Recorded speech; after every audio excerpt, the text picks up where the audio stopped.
committee members, a couple of you, about that. Kelly, could you briefly describe, Kelly's the facilities director, could you briefly describe what it was supposed to be and what it has to be so we don't interrupt our alternate marching band practice area?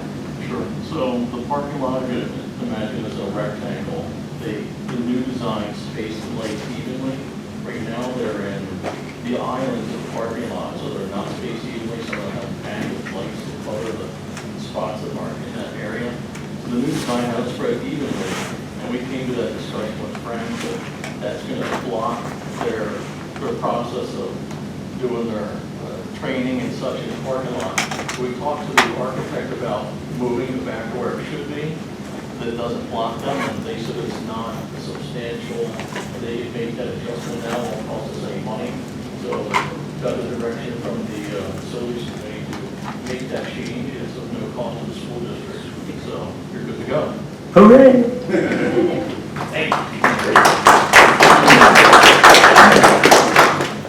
Mr. Garden, can you repeat the admonition about recordings? I think as you mentioned early on, Pennsylvania law requires that if someone is going to audio record anyone else speaking, they have to notify the public and anyone else who may be present. Not video, but audio. And if anybody's doing that now would be the appropriate time to say so. And we are too, sir. Yes. Just as a point of order. And when you say not video, but it's video with the Audio. With the audio, video and audio, you have to notify everyone that's at the meeting you're doing so. If it's just video, you have no obligation to do that. Recording it silent. Not true. It's okay. I'm sorry, it's not true.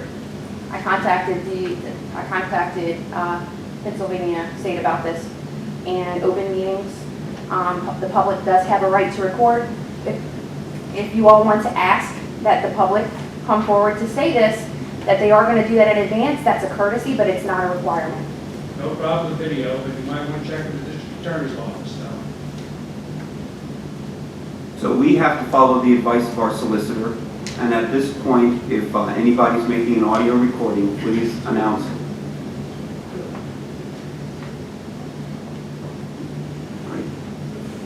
District is. Yes.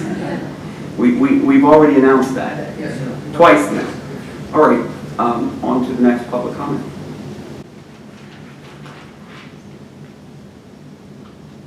Maya Constanzo.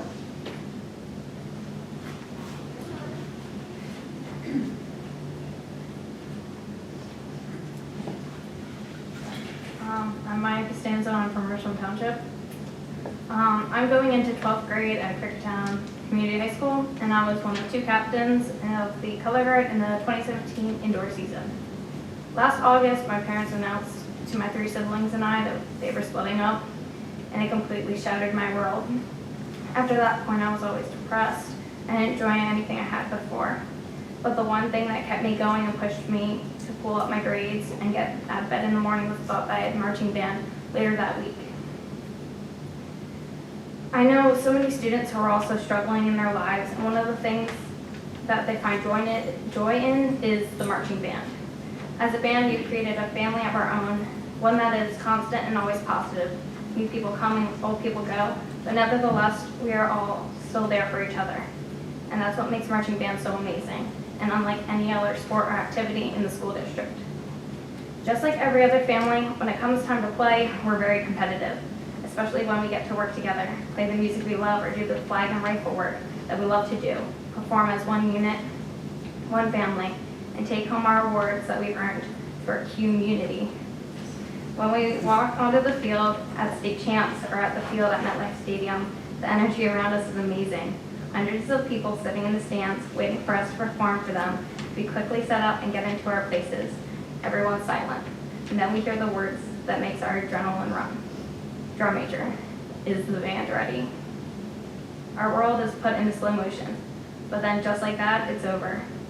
And we are all left with this natural high that every single one of us gets after performing. But we can't do that without your help. Just like any other sport, we need to practice a lot. With a group of over 100 members, we can't do this anywhere. We take up too much space to practice in the band room, the gym, on the grass in front of the high school. One of the few places that we can hold all of us is the parking lot on 5th Street. Unfortunately, there's talk about replacing some light poles on the lot. It'd be great to have more light out there, and it would really help to improve our practice, except for the fact that they want to put the light poles in new locations right in the middle of our practice field. So now just imagine for a second that the football team practices on the lots for their games. It wouldn't be such a great idea to have giant poles in the middle of the field. They might run into them. If you don't expect the football team to practice with those safety hazards, then why would you ask the marching band to? Some people may say, we'll just walk around the light poles. But unfortunately, my friends, we run into a slight problem when it comes to the band. Part of our job is to create massive pictures on the field by marching in different formations. That's kind of hard to do for me when there's a light pole in my marching band drill. This becomes even more of an issue with my section.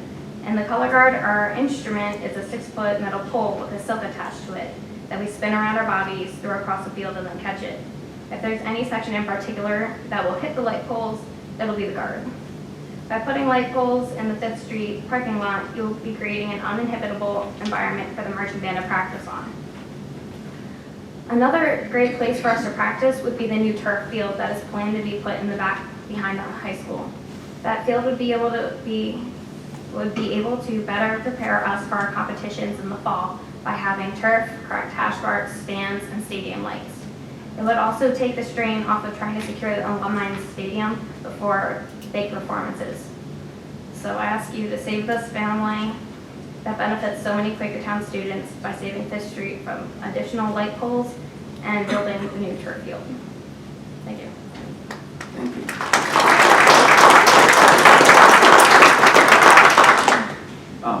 Dr. Harner, do you want to repeat Mr. Harper's statements about the light pole? The light poles will not be put in there to block practice. Thanks for your comments on that.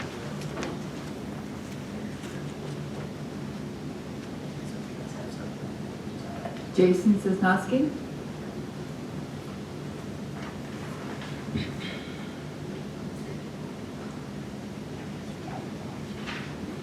Jason, before you say a word, I'll put you on the spot.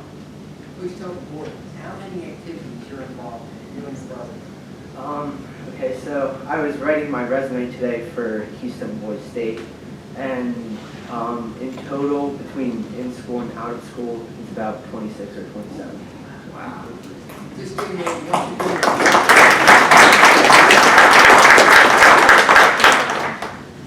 So, good evening. My name is Jason Sosnowski. I'm going to be a senior next year. This is going to be my 3rd year as a member of the Quakertown Marching Band. I'm involved in many other school activities as well as sports, but there's something different about the marching band. Out of everything I am involved in, marching band requires the most of my time, but is also the most rewarding. Last year, the band won state championships and took 2nd at nationals. This is quite an achievement, but would not have been so if it weren't for the countless hours that all the members put into making the program great.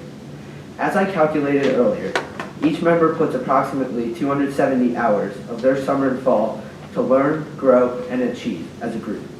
With the number of members increasing from around 90 to 120, the interest is clearly reaching the members of our music program. To put this into perspective, a combined total of 37,000 hours is being contributed by our students and staff to help make this a successful program. While creating such a successful program, there are always some obstacles. One of the obstacles is having a practice facility available when needed. Nothing is worse than having everyone show up to practice, ready to learn, and there being a car on the 50-yard line of the parking lot. Just one car can ruin a 3-hour practice in an instant. It was recently brought to my attention that there was going to be parking lot renovations. At first I thought this was good because it would get rid of the potholes and other tripping hazards that are currently there. But then it was also brought to my attention that they would be putting lights in the middle of the lot. Now, that's already settled. I'll just keep reading. That is just like... Thank you for listening. So whether it is a car in the parking lot or plans to put lights in the middle of our lot, having an illuminated place for us to practice, there are already many problems that the band has to deal with. When I heard that there were plans to build another turf field with lights, the first thing I thought of was the marching band. This would allow us a clear, safe, and performance-like practice facility that we could always rely on to help better our band. Being an athlete in the Quakertown School District, I am well aware of the scheduling conflicts and struggles with field availability when it comes to fall sports. The marching band has only been permitted on the turf on competition days, and sometimes we even have to work around other athletic events going on that day. Having another turf field would benefit all of the athletic teams and provide another place for games to be played under the lights. The reason you should take this into consideration is because of the success that we have built on the field. No matter what anybody says, the marching band is one of the most successful programs in the district, and no other program will bring home a state championship and a second place trophy from a national championship. For a town just around 20 to 25,000 people, these awards have helped put our town and district on the map. It is not often when you receive a congratulatory recognition from your state representative for your outstanding achievement. The marching band represents some of the smartest, athletic, and most diverse students that Quakertown has to offer, and that has been proven in academic studies. One thing that the marching band members learn to do is prioritize. There's always going to be many other things in your schedule that you would rather attend, but it is an honor to be a part of such a successful group that keeps you coming back for more. It would not only be necessary, but greatly appreciated, that a new turf field can be built in order to make this group achieve greater things than we already have, and to always have a field to practice on so we can represent Quakertown like it should be. On behalf of myself and the Panther Marching Band, I would like to thank you for your time and consideration, and I look forward to another successful season. Thank you, Mr.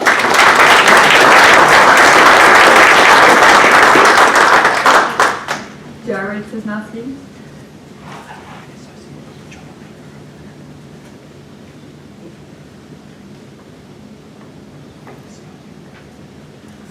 Good evening. My name is Jared Sosnowski, and I'm also here to talk about the lights and the turf field as well. I kind of just like to go into it a little bit more and why it's important to our band. So my name is Jared Sosnowski, and I'm currently here on behalf of Quakertown Panther Marching Band. I've been a member of the Quakertown Marching Band for 2 years now, and I'm beginning my third year as a senior. It has been brought to the band's attention that there have been a few recent plans to renovate the parking lot and at Quakertown Community High School. Incorporated in this plan is the addition of new light posts throughout the entire parking lot. This will unfortunately create immense issues for the band. The parking lot is the one and only spot where the band can practice 2 to 3 times per week, if we are lucky. There are a total of 9 different varsity sports at Quakertown, including the marching band, during the fall season, which does not include junior varsity teams. While it is great to have an abundance of athletes participating in all of these sports, there is a conflict with having so many teams, and that is simply a place to practice. No team is going to have a successful season if they don't get to practice on a regular basis. There is currently one turf field that is being shared amongst all of these teams. As a member of the band, I realize how little we get to practice on the turf. Fortunately enough for the band, we have a parking lot that has been painted with football field markings that allows the band to practice. Without this parking lot, there is no way that we would be able to perform our show due to the lack of places to practice. In addition, we are asking for your reconsideration of renovating the parking lot, which thank you for doing so. First off, just by adding these light poles that were planned would be a very inconvenience for us due to the fact that they would be in the middle of all of our spots. There are currently, if there's no significant problem with the parking lot at this time, then we ask that you just keep the renovations to a minimum. Along with that request, we would also like you to thoroughly consider adding an additional turf field. There has been talk of the additional addition of a new turf field within the near future. As I share my thoughts, I would appreciate if everyone just hears me out about this decision. The initial thought behind adding an additional turf field was brought up in order to allow a variety of sports teams to have another place to practice. With current school changes and interchanging of various buildings and faculty due to budget situations, many feel that it is the last thing we should be talking about and considering. However, this is actually one of the next priorities that our district needs to face. With many schools coming together, there is going to be a need for more places for sports teams to practice. If there is a problem being unable to attain a field for practice now, think of what will happen as a number of athletes continue to rise. It is unfair for teams to cancel practice due to lack of places to practice. From a marching band standpoint, it would be substantially beneficial to have a field that we could actually practice on at least once or twice a week. There would be greater opportunities for each athletic team to practice in order to make their team better. The last thing we want to do is turn any kids away from playing sports no matter what intentions they have due to limited practice. With a new turf field, there will be minimal upkeep and maximum use. I hope you are all able to see the changes that do and do not need to occur and need to be carefully thought about deeper before action is taken. Being in marching band, many of these current changes can and will affect our program based on the outcome. There are always going to be obstacles that we face, but if we can minimize those obstacles and continue to overcome the ones already in our path, we will continue to accomplish many great things. On behalf of the Quakertown Marching Band, Mr. Parker, Mr. Centineo, and myself, we would like to thank you for your time and consideration. Thank you. Thank you, Mr.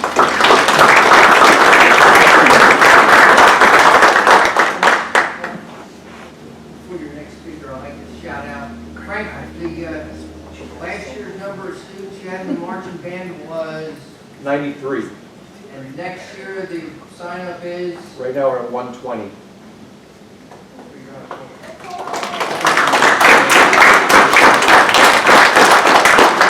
Frank and Joe and all the other support, our teachers and the full-time teachers for the district, but they have so many adults that help out, parents that will drive the truck like Mr. Jackson's brother.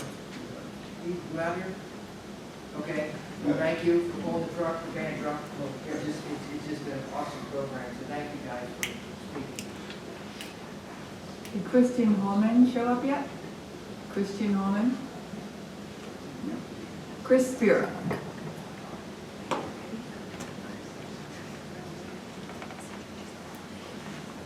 Chris Spear, Milford Township. French instead of making sure. Oh, she's short. I'm here to talk about parking lot lights and turf fields. Everybody else already covered those things. No aliens tonight, but you may not be real happy with what I'm going to say tonight, though. So I've been doing a lot of research on school closings and what school boards and the public has been able to do to either move them along if they've been helpful, or to stop them if the public thinks that they shouldn't happen. So I'm going to leave facility studies, all this other stuff I've been talking about every week behind this time. And as I was looking through it, I found one really clear example, and we have somebody here that's going to really be able to help us with this one because he worked at that school district at the time when they were proposing a closure. I'm talking about the Cumberland Valley School District in 2011 to 2012 and the closing of the Monroe Elementary School. So I can go through what I'm going to say, and then you can come out and correct everything that I got wrong, because everything I got was either from Cumberland's website or from news reports from out there, and I did speak to a couple school board members about what happened, and they gave me some pretty good insight. So the history of that, my history of it, Dr. Harner will correct me, I'm sure, was... You won't be wrong. Oh, I probably won't be. So in 2011 and 2012, Cumberland Valley was looking at a $6.7 million budget shortfall. Their budgets are a little higher than ours. They have about 8,500 students now to our 5,500 students, so it's probably pretty relative. Their costs are a lot lower though. So anyway, well, that all works out. So they were looking at a $6.7 million budget shortfall compared to our $4.7 million budget shortfall that we were looking at when this was first proposed. So during that time, the public had all of their same arguments that we do. In fact, when I'm looking through their old forums that they had online, it's so familiar, and all of the arguments seemed almost identical to what's going on here. Monroe was a school out in farmland, in the rural part of the district, so people there really didn't want to lose their school. That school was sort of an institution for that community, right? Well, the people were fighting back and forth with it, and eventually, when it came up for a vote, the school board was the one that denied that. So the school board took that option off the table, and then they ultimately voted to keep the school open. Well, 2 years later, they actually had to build 2 new schools in Cumberland Valley because their population studies that they did at the time were way wrong. And they were way they had, under-facilitated? I don't know. they didn't have near the capacity that they thought they were going to have. So they ended up having to build 2 schools just 2 years after those. Just 2 years after Dr. Harner left, they built 2 new schools. So it has nothing to do with him leaving why they built 2 new schools, but the fact of the matter is that I think the same thing's happening here. The population studies that you did back in, I believe in 2016, did not include these new hospitals, did not include these new developments. You know, Richland Township and Milford Township are blowing up. There's going to be development all over the place. I have the feeling that we're going to underestimate this. We're going to have to build those 2 new schools up on that new property. I just don't think we need to close them now, put investments down the road into expanding Strayer, because that's what's going to end up happening. You know, once you close those 2 elementary schools, you're going to need a place to put them too. At that point, you'll probably end up moving the 6th graders back into Strayer, and that whole thing's going to come up again where you're going to want to build that big addition on the Strayer. So, you know, that's me looking into the future. The Cumberland is what happened in the past, and I can thank Paul for this. Last week, when you announced the disclosure issue that came up, it gave me the idea to actually call the members of the Cumberland Valley Board to see actually what happened out there. So thanks for giving me that idea. And by the way, the board members at Cumberland Valley did invite any of you that if you wanted to contact them and ask them about it, you can. Most of those board members are still on out there. In fact, That's not true. well, okay, I don't have the ratio, but okay, the 3 that I called, I still live there. all right, That's not true. the 3 that I called are still there. I can let you know their names later. I don't want to, you know, bring up anybody's thing. But, and then the one was an activist. She sort of put up all the petitions online and all that stuff, sort of like what Kaylyn has been doing here. She ended up getting elected to the board and is now their vice president out there too. But anyway, you know, I think that what they did by holding off on closing their school really benefited them. Because if they would have closed that school, now, you weren't going to tear that school down. Your idea was to mothball that school back then, so it still potentially would have been there. But we're not going to have that option here. You guys want to tear that down and sell the land and move on right away. So that was part of the budget, I guess, was to sell that property or part of the proposal. So I think, well, a couple things. The first thing I think, and I may be wrong when I spouted off my numbers, is that if you do vote to close Milford, you're going to be voting to probably lose your seats on the board. You know, there's 1,200 people on this Facebook group that you guys have probably all seen or heard of, and I don't see many oppositions to our stance on keeping Milford open. So, and I really think, you know, if you could reach 1,200 people just like that and tell them how to vote, you know, that would be a pretty good tool for you. And if you put all 1,200 of those people against you right away, it's probably not going to end up in your favor. You know, I didn't really want to say this to threaten everybody, but my idea of what happened in Cumberland Valley is what could happen here, and I don't want to see that. I don't want to see us not having any schools, having to build these schools, having trailers on every school in the district, just so we can keep up with this new population that's going to be moving in. Thank you, Mr. That's all I have. Thank you. Mr. Stewart, can I ask you one question?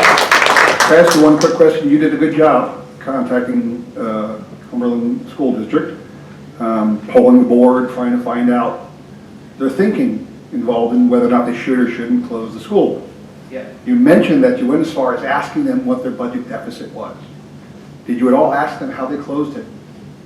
No, I didn't ask them what their budget deficit was. You said it was 6 million something, whatever it was. Yeah. So you found out the information. I just got that information from their minutes from their school board meetings. So I did you at didn't all personally ask the them school board how they members closed their that budget? No. No. You concentrated on the decision to close the school. Yes, Just asking. but I know that the school hasn't been taken over by the state yet. Correct. So they haven't gone bankrupt. And if Dr. Harner wants to correct anything that I said, you know, like I said, I may not have all the right answers there, or all the right comments. For the rest of the audience, Cumberland Valley was where I was superintendent for 5 years before I came here. And the Cumberland Valley School Board, my 5 years as their superintendent, 1 year they didn't raise taxes at all. 3 years they raised taxes only half of index, and I might have gotten index out of them 1 year because they were going to cut programs. This was not about a budget deficit for that school from Monroe. It was because the enrollment went from 310 students down to about 275 students. And it was going down, and the population was going out. We had a very public discussion about it, and the board decided to keep it open. But it What was happened 2 years later then? 2 years later. There were 6 in a different area where busing. If you did your research on the busing, students had to be bused about 7, 8 miles, 9 miles to fill up Monroe because they didn't have students there. They had them in another township. And if you're all familiar with Mechanicsburg, that's where there were about 6,000 homes going up as I was leaving the district. About 6,000 homes. So and the recession didn't hit Cumberland Valley at all. So they had a lot more money. They had the motor mile there. So it's a totally different economic circumstance. But those, and the board member you talked to, she was the PTO president, totally involved, and she was a great lady. Works at Dickinson College. Know her. She. Not a she? From Cumberland Valley? No, from Monroe. Then it was No, I spoke to the school board, not. Yeah. I did speak to somebody not on the board, yes, and it was a she. Yes. Okay, at the time, yes. Thank you, Mrs. Stewart. Thanks. Anybody else? Is there anybody else who'd like to say anything? Public comment? Oh, can I just not get up because I have a knee injury? I just wanted to read real quick. Can you state your name and area of Kaylyn residence? Mitchell, Richland Township. PA Code 711, use of equipment during meetings, recording devices, except as provided in subsection. A person attending a meeting of an agency shall have the right to use recording devices to record all the proceedings. Nothing in this section shall prohibit the agency from adopting and enforcing reasonable rules for their use under section 10, which, if you look further into that, that just states that you're not interfering, obviously, with the meeting itself. So I just did want to make sure to mention You that. say you couldn't. You have to announce that you are. You are. That is not correct.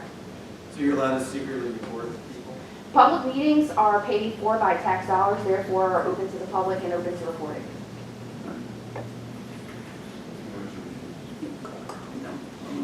Next is, any other public comment? Next is the superintendent's report. Oh, I'm sorry. Please all you have to do is state your name and area of residence. Michael Cook, I'm the girls soccer coach at the high school. Thank you for taking a couple minutes to listen here. I'm talking about the new turf field as well. I've been coaching here for 9 years. It's been an outstanding experience. It's a great community.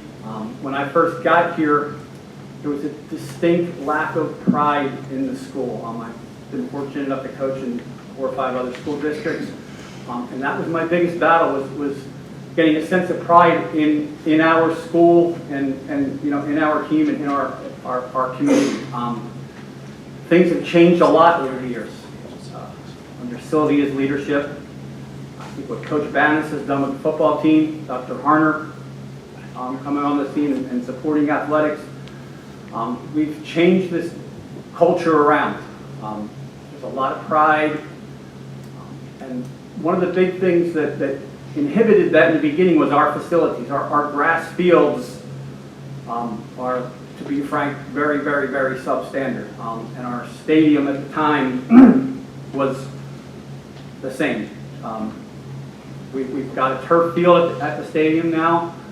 That had a lot to do with the turnaround and the pride that our student athletes, and I believe all of our students in turn, feel proud of their program, proud of their facility.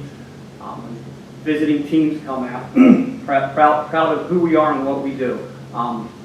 We still definitely struggle with all of the sports and our compadres in the marching band.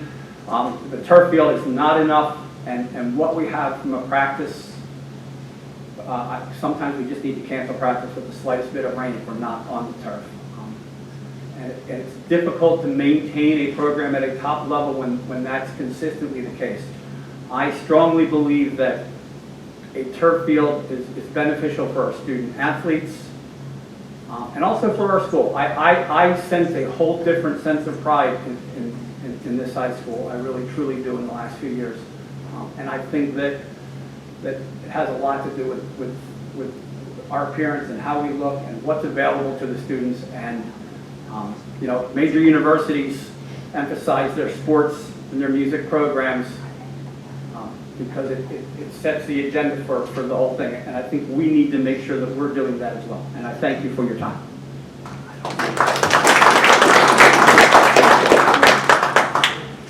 Hi, my name is Doug Barpels. I'm from Richland Township. I have children involved with sports here in Quakertown. I've been involved with the community I've lived in this area for the past 30 years. I've coached at the Quakertown Soccer Club for the past 10 years. So I'm coming from a perspective of coaching perspective and just knowing what kind of facilities, what kind of training facilities, what kind of training fields a program would need.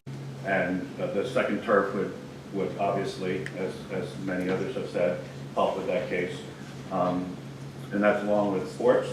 We have, as Coach Mike had just mentioned, our sports programs are growing. The pride for the sports programs are growing.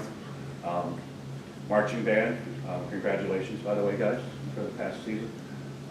So it would help more than just the sports programs and other things. I'm sure there would be many other things that could be, the turf could be used for. But I just wanted to say that I would definitely be in favor of that, just to continue the atmosphere that Coach Mike had just mentioned about how everything is growing and the pride that everybody has in our sports program and other programs here at Quakertown.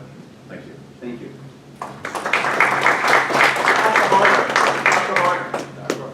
Mr. Barpel's youth team just won the Challenge Cup. It's like a state level cup for youth soccer.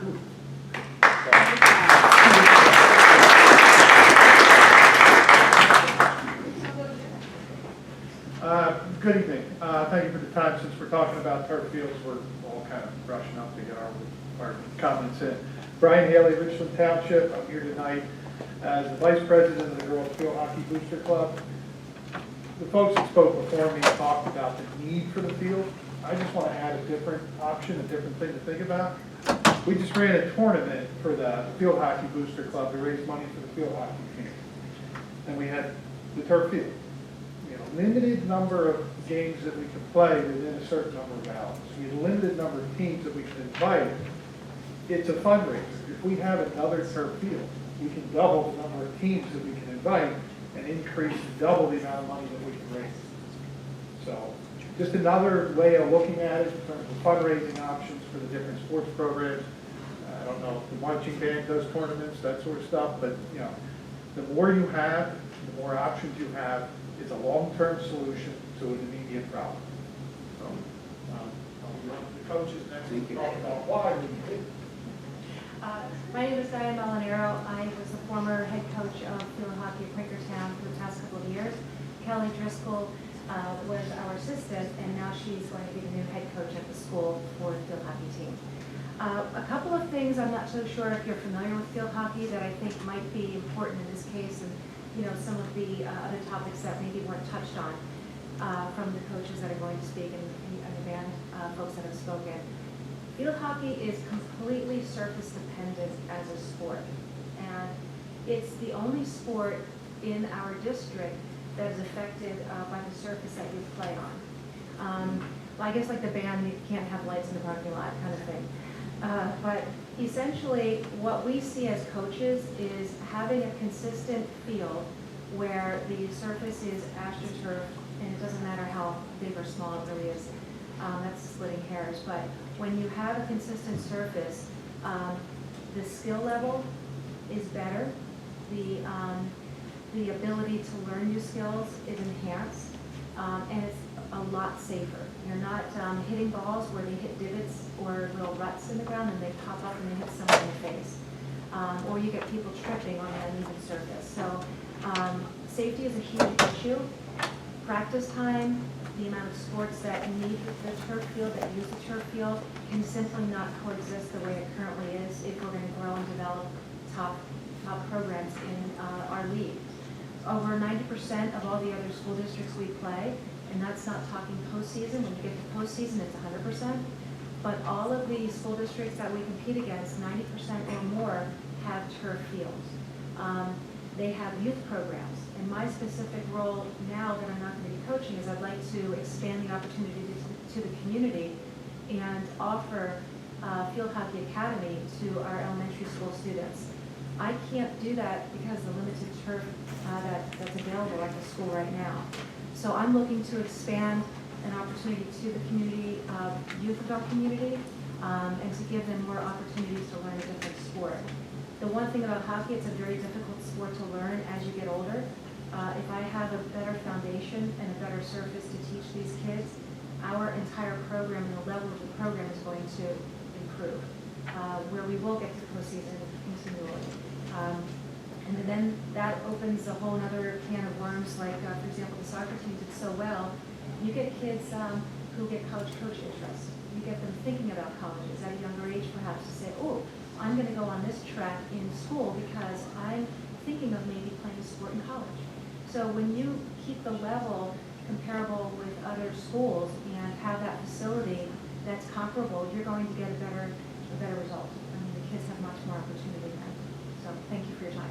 May I ask a question? Sure. Have you coached on a grass field and practiced on grass fields in your career? Yes, I have. Because you mentioned safety, and I come from industry where safety is rules everything. Mm-hmm. So can you expand on that? Have you actually seen a reduction in your professional opinion between coaching and playing, our students playing on grass fields versus turf fields? Yeah. Is it, I can't get into specifics on major injuries like ACL tears or ankles, ligament tears and ankles, but I can tell you that with regards to muscle pulls, ankle twisting kinds of things, and getting hit with the ball has definitely decreased. And plus, the skill level of the girls gets a lot better, so therefore they're not hurting each other as much, if you will. So their skill level becomes a little bit better. It's just safer overall because it's more consistent on the surface. thank you. If I could add on, since I wasn't expecting to have all this conversation and opening comment, and I know you really enjoy opening comment. Coach Diane is a Quakertown grad, so you played back for Sylvia, or before prior to that. That's prior to how I that, know. in the back of the high school in the Fifth Street field, correct? Correct. And Coach Diane went on to Old Dominion national championship team a couple times over, played for our U.S. Olympic team. Part of the coup that I think that we have great things going on across all our sports. We have great coaches, and if we remember, this is a paid advertisement, unpaid advertisement. The superintendent goal that you have for me is to improve our athletic program. And just as a reminder. And 5 years ago, or 3 years ago, Sylvia please correct me if I'm wrong, the number of the overall for sports teams, our winning percentage was 19 point some percent. So less than one out of every time, one out of every 5 times our students got on a bus, went out on our own field, only 1 time out of 5 they won on average. Now we've got exceptions, great programs that have historically been grand, like football and wrestling and all that, but overall we haven't had that. So we've done some high quality hiring in our new open positions, Diane being one of them, and her daughters, if I can disclose a little bit, her daughter was recruited for playing field hockey for University of Maryland, the top team in the country, or Old Dominion might be. Not anymore. You played, you were at Maryland? Old Dominion also. Our new coach was on a national championship team, so we're doing very well. Why am I bringing all that up? They know their field. They also participated. This is all part of it, would have been later on in the discussion, but since we're all here together and talking about it, they participated with all the coaches that would use that field. We have a 9-field requirement in the fall, and we have currently the field inside the track, we have alumni field, and we have the old grass field back there on 5th Street. Three fields for nine teams, that 9 uniform teams plus band. So that's where the scope of the problem is. And the field hockey, soccer, lacrosse, with George Bannis, football coach, being present, but the turf that's designed for this project is designed specifically for the lower density sports. Like it was a kind of a consensus building. It's not the perfect field hockey field, and it's not the perfect soccer field, but it's right in the middle. So as you talk about that, plus there's a lot of reports, Sylvia probably can speak at that there are less injuries on a turf, student injuries, which gets to your point, sir, about safety. And hopefully Sylvia can recall that and be able to speak at that. And Dr. Harner, you mentioned it was our goal to improve the athletics, but can you mention how that's tied to academics? Yes. Well, first off, talk about winning. Our field hockey program has taken off in student enrollment. This past spring, softball, baseball made it in the playoffs. Wrestling, you won the conference. We've got students winning, going on to nationals. Hudson Delilah, if you saw my blog, I sent out last night, Hudson Delilah on Friday, Saturday, took 3rd in the state in the 800 meters, so he's going to nationals. So our program is getting stronger. Getting to the academic piece, our students here in Quakertown, not any place, and I did the same research in Cumberland Valley and found the same kind of results, so I did it here and researched. Those who participate in athletic competition have a half a grade average overall than students who do not participate in sports. Those who participate in the other extracurricular activities that we talked about tonight, marching band, choir's not going to need turf field. All right? Say this again? Okay. Well, they'll be standing out there singing on it, but those in the performing arts have a 3/4 grade higher. Investment in the arts, investment in sports is an investment in your academic program and student success. And as in my self-disclosure, it changed my world for sports, for my opportunities for college and beyond, as I did not come from a family. My dad didn't graduate from high school. So, but athletics and that self-discipline that sports gives, and having a high-quality program is paramount to that. And I know this is an expensive ticket, but this is for the rest of the audience. We've been working on this project for 3 years, and it's taken this long to get it through all the approvals from the Corps of Engineers, from the county, and all that. And you could probably, we have Janet out here that can talk about from Architectural Studios, but we've gone back to the drawing board with probably about 6 different designs back there, and it was, I guess Mr. Bannis is here tonight. He's the one who helped set us straight on how to maximize our fields, and with Memorial Field being partnering with the borough and RASA that we talked about at the last board meeting. And the finishing, getting it right, as Mr. Shermer has said to me, See, I want to get the back of the high school right. I want to get our athletic support, our facilities right. This turf gets it right. So now I don't have to present later on in the meeting because that was my presentation. Thank you, Diane. Coach? Kelly Driscoll, Quakertown grad. Now I'm coaching the field hockey team. I just wanted to add, well, they really kind of stole my thunder, but I wanted to add to the culture of Quakertown and recognize that these sports for the kids add to the community in a big way.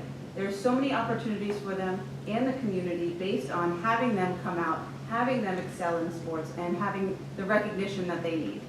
So as they develop as students first and athletes, there's requirements for their academic education. So all of them are meeting their academic requirements before they're allowed to step on those fields. So whether it's a turf field or not, that part doesn't matter. What does matter is that we are getting more students enrolled. I think we had 40 student athletes last year on the field hockey team, and we're increasing the numbers as we go. So developing these programs and starting with the youth program that we would hope to build, we'll definitely be able to draw more students into the programs, helping them to improve their grades as well as their involvement in the community.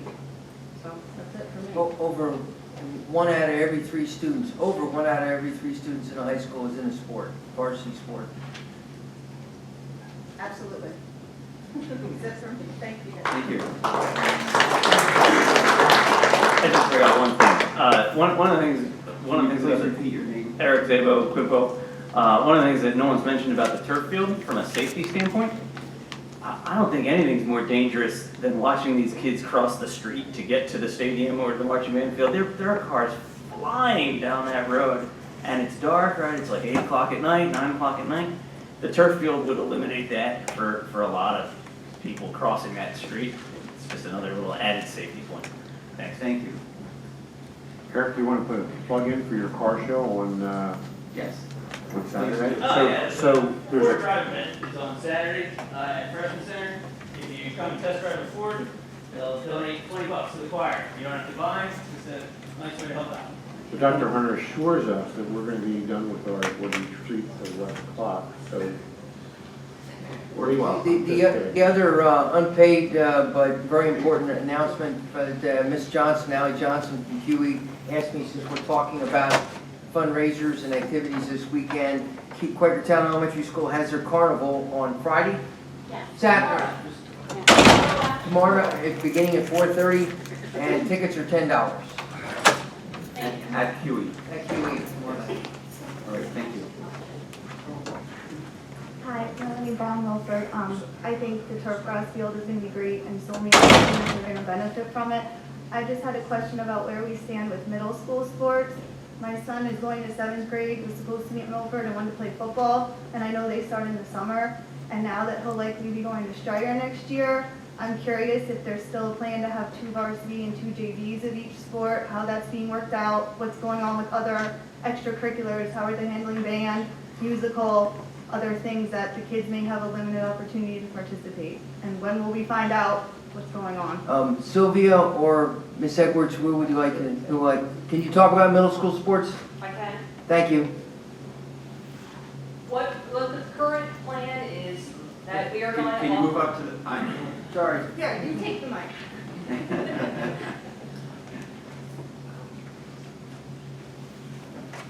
What the current plan is right now is to maintain the same level of participation by forming 2 varsity teams of each sport out of the Strayer building.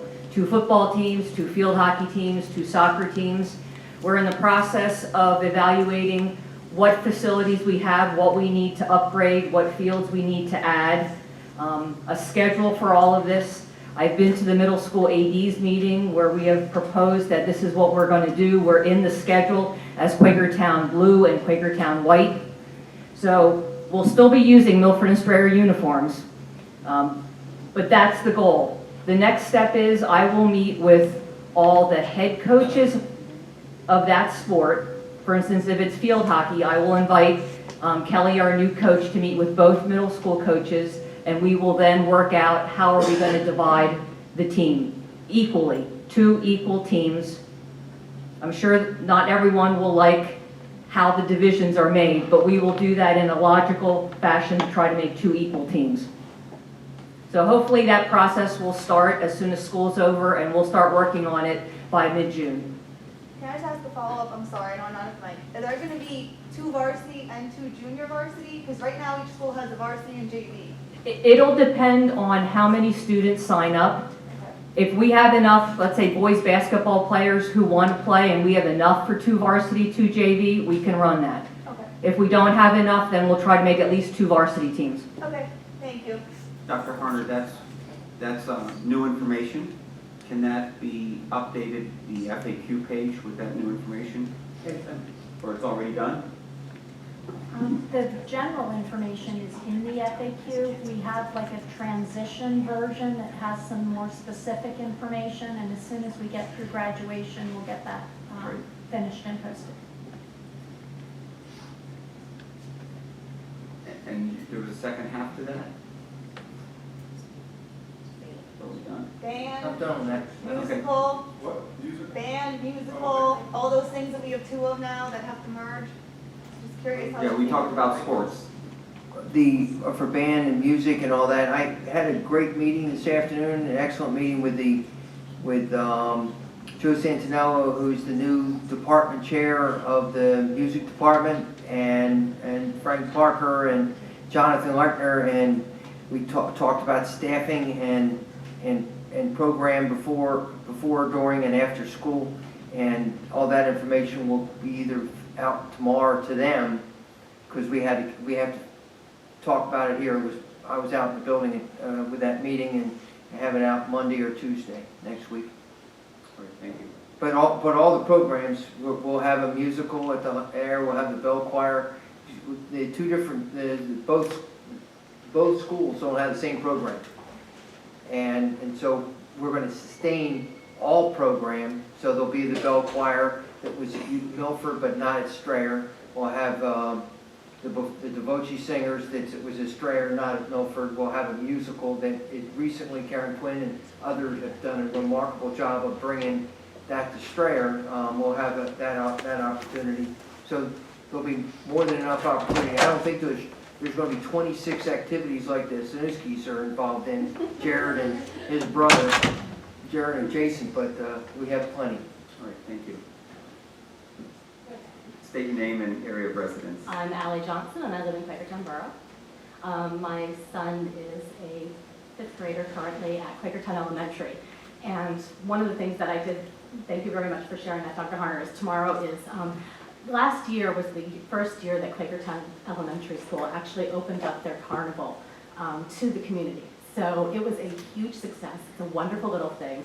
They've been doing it forever, but last year they actually decided to open it up to the community as a fundraiser, and I think they've done away with Race for Education. So I think this is really a great thing, and I just want to make sure that everybody knows that we can come on out and really enjoy bounce houses and all sorts of great, crazy activities.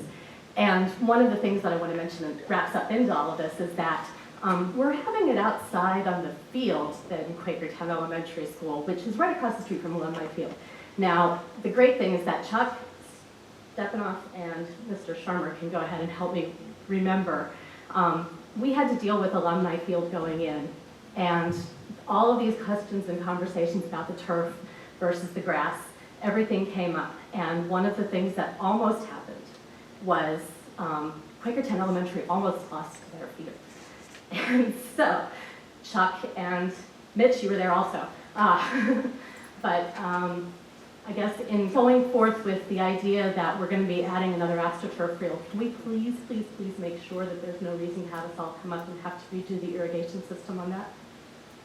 The runoff system? So Ms. Johnson, while you mentioned that, which was very true, do you care to mention who saved the day or which company saved the day? I don't, because I actually really didn't care at the time which company it was or which company it wasn't, because the truth of the matter was that I know that we had to do a whole lot of backtracking in order to get it done correctly. Well, I have no shame. I know you don't. So it was Boucher and James that saved the day and came up with an alternate way to take care of the stormwater issue and convince all of the authorities having jurisdiction that it was a valid way, and that's what saved that field. Right. So yeah, so that was a That's really, the really, whole really story. big important deal. And I just want to make sure that we're not going to be, I mean, you said you were going into 6 different revisions with this field now. So are all of those revisions making sure that we're not going to be losing something as valuable as the Quakertown Elementary field? It maximized the field. The first game plan was just to push the dirt out there, and you know the amount of dirt behind the high school. Yeah. Strip out the old tennis courts, flatten it out, and put in a softball field and a baseball field. So only 2 teams, or maybe 4 teams, varsity, junior varsity, could use that for 1 season of the year. The turf field in the back gives us, we'll have 1, 2, 3 practice fields and the turf field. Right. So all I want to make sure is that whenever we go ahead and deal with the runoff from the new AstroTurf field, that we're not destroying something It's going else. to that little pond that's back there. There's All the already a geese- pond back there, Yes. and you're not good. You know what I'm talking about, Mitch? Is it right? Is it good? Okay, that's what I wanted to know. Dr. Harner, while Ms. Johnson is up, is there any way we can tweet out or post on our website this QE event? I'll do that for you. Yay, thank you. Thanks. Thank you. Anything else? Thanks, Ms. Johnson. Anybody else? My name is Vick Bartholomew, and I live in Milford Township. I have a question here. I understand that you want to, it sounds like you want to put a turf field in. Now, my kids all played sports at Quakertown. I played at Quakertown, and I think it's great that you want to have an extra field for turf field. But when you tell us that the budget is, you need to close the budget, and you're willing to close a school, to me, it sounds like you're going to trade a school for an athletic field. That, to me, doesn't sound like a fair trade. No matter what they say about, I mean, it's great if you have an extra place to play or practice. It's great if you're an athlete. But to trade an athletic field for a whole building of students, or to rearrange part of the district just for an athletic field, to me, that's wrong. That's all I have to say. As a taxpayer. Well, I think you have to clarify that the money was taken out as a bond issue for construction, and there is no legal way to take money out of a bond issue for construction and put it into operational costs. So, yeah, and it's not just one field, it's an entire complex back there. All right, any other public comment? I just want to ask a question. Oh, you cannot, so you cannot approach the podium. I would prefer. So please state your name and area of residence. Kaylyn Mitchell, Richland Township again. So could you further explain, so the money that is issued from the bonds, you cannot reallocate that to any capital expenditures whatsoever? That's not what we said. No, I know, I'm trying to clarify because I'm not sure I understand completely. Bob, why don't you're the expert? Just as was stated earlier, when you're talking about bond money and tax money and the operating budget, the general fund is over here. The bond money, when you issue a bond, goes into a separate fund. It cannot be commingled. It has to be, the bonds have to be issued for a certain purpose. For instance, the high school renovation. So that money has to be in its set accounts. So you can't say, okay, well, I'm going to take that and like Paul said, cover operational, one-year operational expenses. But I'd like to clarify, Ms. Mitchell, I think to answer specifically to your question, part of the bond sale, about $5 million of the bonds that have been sold since 2011 for the high school. I think the first, according to my history, 2010, first bond sale for the high school. Here it is 2017 for the high school. You get plan con money from the state, so you have to have that money designated for, that's been approved for plan con, which is state reimbursement, which is really small, but it's money. Right. It comes back to the district, that has to go toward the project. But we had $5 million of the bond money, I believe, to pay for different projects across the district.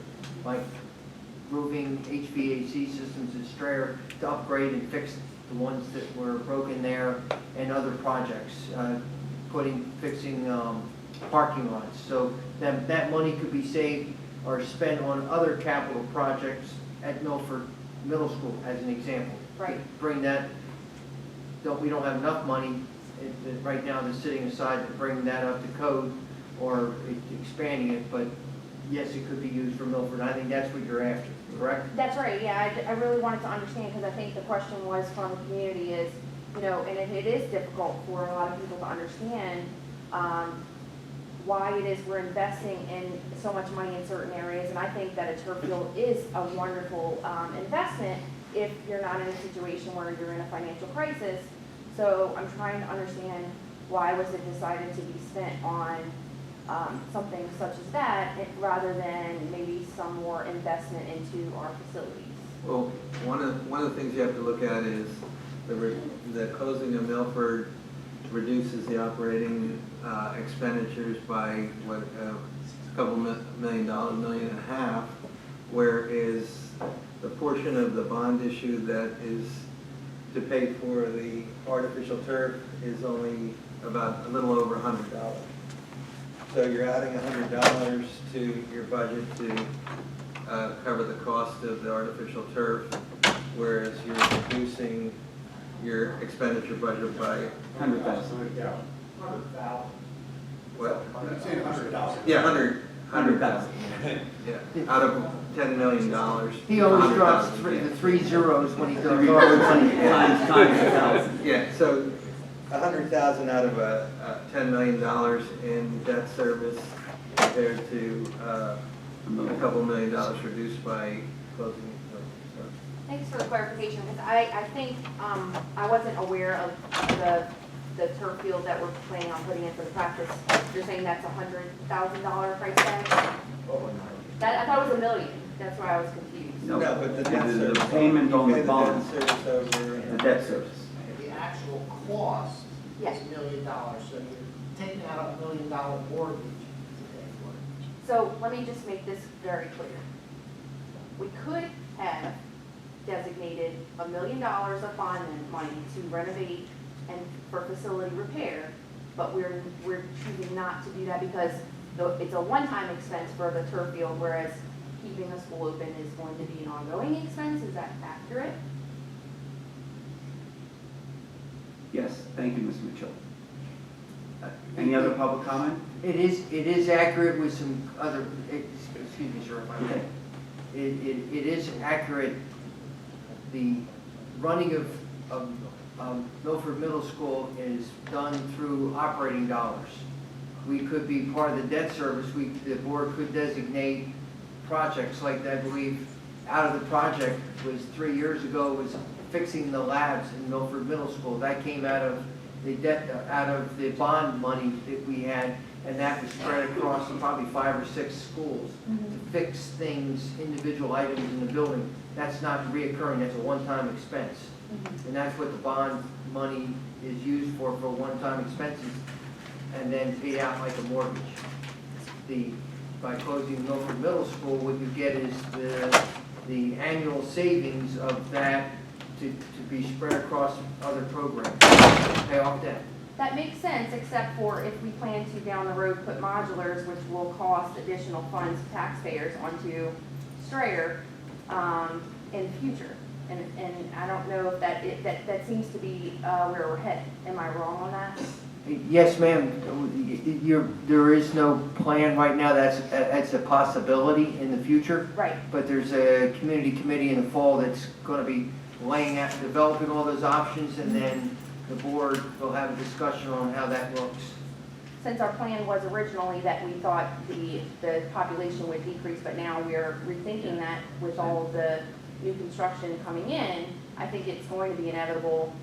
And I think it's critical that it's something that you all consider and consider that versus, you know, keeping Milford open. Are we going to wind up spending about the same amount of money to eventually have to add capacity onto other buildings and meanwhile disrupt a lot of students? So that's all I have. Thank you, Ms. Mitchell. Any other public comment? I have a really quick follow up that I forgot to say? I'll come up. This is super quick. No, this one is quick. While I was doing my, looking into Cumberland Valley things, I did notice one thing that, one other thing that came up. They have an advertising committee, I think it was called. I'm not sure. Basically, they got sponsorship for their football stadium or for their turf fields, something like that. It would be pretty cool to have like a Schuylkill Valley Sports logo on the corner of the field if they gave you $20,000 a year to do so. Chris, just a little point of order in comparing. I love case studies. Educators are into studying what other people do. Sylvia knows. Sylvia, you still here? Yes. What did I tell you the budget at Cumberland Valley was for athletics? Way too much. But what was this figure? $1 million. Over $1 million. $1.1 million was my athletic budget at Cumberland Valley. Get some of that back though. And we did advertising, but the local townships prevented a lot of advertising too, which is a different political discussion. But what's your budget, Sylvia? Roughly $200,000. So we're working on 20% of what they have. Now, they have 3,000 more students, 3,500 more students, but still one football team, one this, one that. So it's really interesting, but it's tough to compare. No, it's definitely tough to compare, but even if the budget's only $200,000, it would be nice to get $40,000 of that back in advertising revenue. Well, if you take a look at Alumni Stadium and that's exactly each end zone, yeah, there are. It's very limited though. I mean, There are you signs could go a little that- bit further. I mean, I saw Cumberland Valley partnered with giant Thinking supermarkets. outside the box. Superintendent report? Yes, sir. Thank you very much. We have only hopefully 2 short presentations. First is Enzo is from our special ed department. He's the assistant director. Has a short presentation. He provided this report to me and to the leadership, and I thought it was really important for you to get a perspective, a global perspective of where we're at with our special education program. So, good evening. As Dr. Harner said, my name is Enzo Martolucci. I'm the Supervisor of Special Ed in Quakertown. Here to give a brief presentation on our special education data report, or part of that, some important parts of that for the 2015-2016 school year. We were just given access to that, or was just released from the state.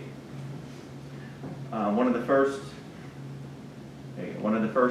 sections I wanted to point out, and I thought was important, was just looking at our enrollment. This basically compares the state to Quakertown. And as you can see in the top section, it kind of looks at total enrollment, special ed enrollment, as well as our special ed percentage. And you can see, I have it highlighted in green, that we're pretty close to the average for the state for special ed, students identified as special ed in Quakertown. The section in the lower part, that's looking at the disability categories. And I highlighted some sections that kind of stood out when I'm looking at that data and trying to compare some things. They kind of, anything that was like over 1% above or below the state. So in the areas of intellectual disability and in other health impairment, we were above the state average, but then in specific learning disability and speech and language, we were actually below. So just kind of reviewing what the population in Quakertown looks like as far as the special ed department. The next slide talks about indicator 5. So you'll see at the top of that it says educational environment. This also looks at least restrictive environment. And I have a couple slides that kind of break this down, make it a little easier to see. One of the things that they look at in the state performance in our targets would be, are we hitting the state targets there? And in the one section, it would be a no for students special ed inside regular ed, 80% or more.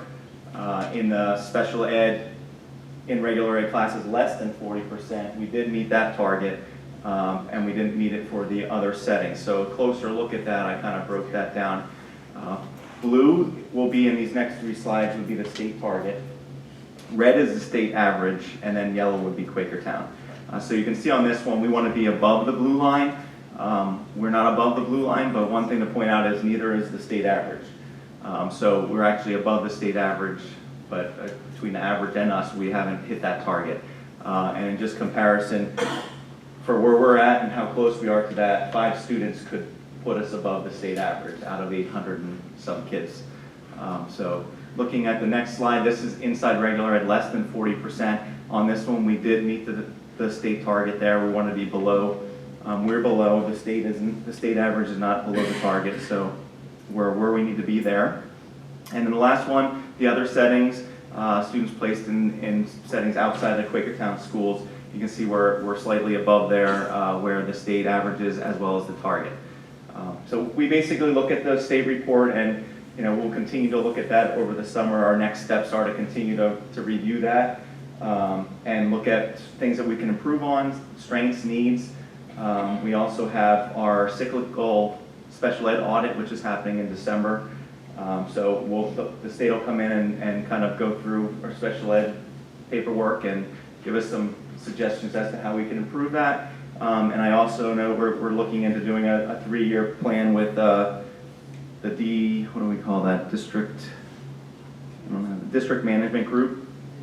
So they're going to come out. You approved that last board meeting. So they'll help us looking at making, how we can make the program more effective, cost effective, and any kind of supports and running it more efficiently. Anybody have any questions about the report?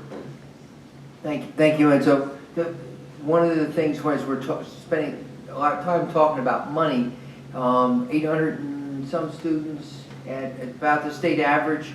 It's about $14 million expense to the district, plus or minus a few $100,000 maybe. And it's a federal program that came out in 1974, 75, IDEA. And it was designed at the time where the feds would start out low, about 12% that they would pay, and then it would work their way up to 40% as a unfunded mandate, while it continues to hover right around 12 to 16%. Here in the district, we get, it's not even that, is it? It's not even that. So most of this federal mandate is on the local taxpayers' shoulders. Invaluable program, and but it is expensive. $14 million, 14% of our budget. Thanks, Enzo. Thank you. Thank you. The next one, which will be rather quick, as we're finishing up the high school renovation project. Janet's here to answer any of your specific questions. You don't need to move, Janet. You're ready to hand off we're moving boxes in when? Next Wednesday. Next Wednesday, we'll be able to have our custodians start moving in teacher boxes. They've already packed up for the most part across the high school, and they'll be moving into their final classroom space, I hope, where we won't have to move them around, because most teachers have moved a classroom every year to a different classroom. So that's going to be then in the middle of August. We'll have a dedication ceremony that we're got to get on your calendars.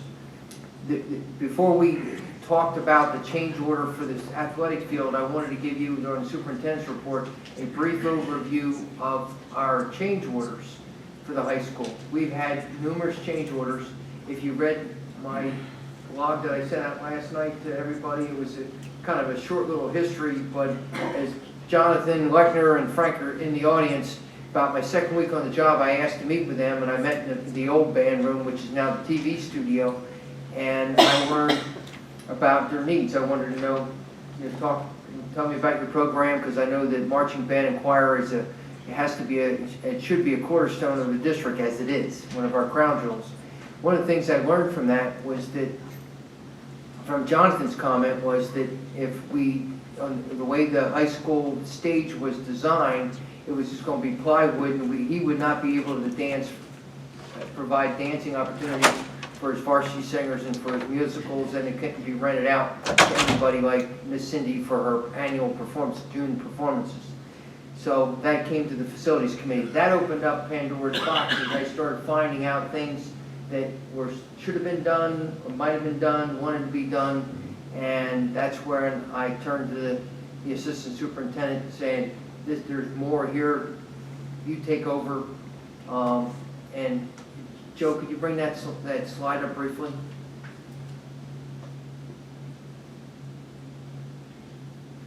If you can expand that out so the audience can see it on the side. I wanted everyone to know what I know. about change orders at the high school. You can see the dance studios in there. Before Nancy gets into how she did it, and she has some teachers there to talk about the process. One of the things that really was troubling, which I wrote about in my blog, was that we had created a safety hazard in my mind by eliminating the old plexiglass hallway. That was a change order of $450,000, Janet? Just under four. Okay, 400, 300 some $1,000. The other one was the boilers, which are 2 stories high. You can look down for the plexiglass. They were going to be left there. And that was going to be dead space in the center of the district, and you gave us permission to have a change order. And I think, George, that's part of your classroom, Mr. Spanish? So we got more classroom space, and then part of the vision for supporting the performing arts music band was to put the dance studio in there, which you approved the change order process. At the end of phase 1, when there were a lot of issues when it was turned over, that the end users didn't have what they needed. So examples would be a classroom that had certain power or data requirements, and the power and the data weren't where they needed to be, is one example. A lot of it, I think, came about because in a project of this length and under so many leadership changes, because the high school administration, the district administration, all of that changed between when the project started and when we were actually doing construction. And a lot of the educational requirements changed. So when we talk in the facilities committee and we talk about change orders, we're talking about money and we're talking about electrical and mechanical and such. But what it really translates into on the ground is the facilities necessary to deliver the program to students. So in the end, it's our students that benefit from the investment that we make in making sure that the facilities are right for the program that's going to be delivered in them. So form follows function is the way that it's supposed to work. The other thing we found is that certain decisions that might have seemed right in the beginning to save money, in the end up being kind of short-sighted. And the boiler room that Dr. Harner mentioned is a great example. You know, the idea that we would leave just, you know, a great big hole essentially in the middle of our brand new renovated high school is a decision that initially seemed like it made sense, but it really didn't when we got deeper into the project.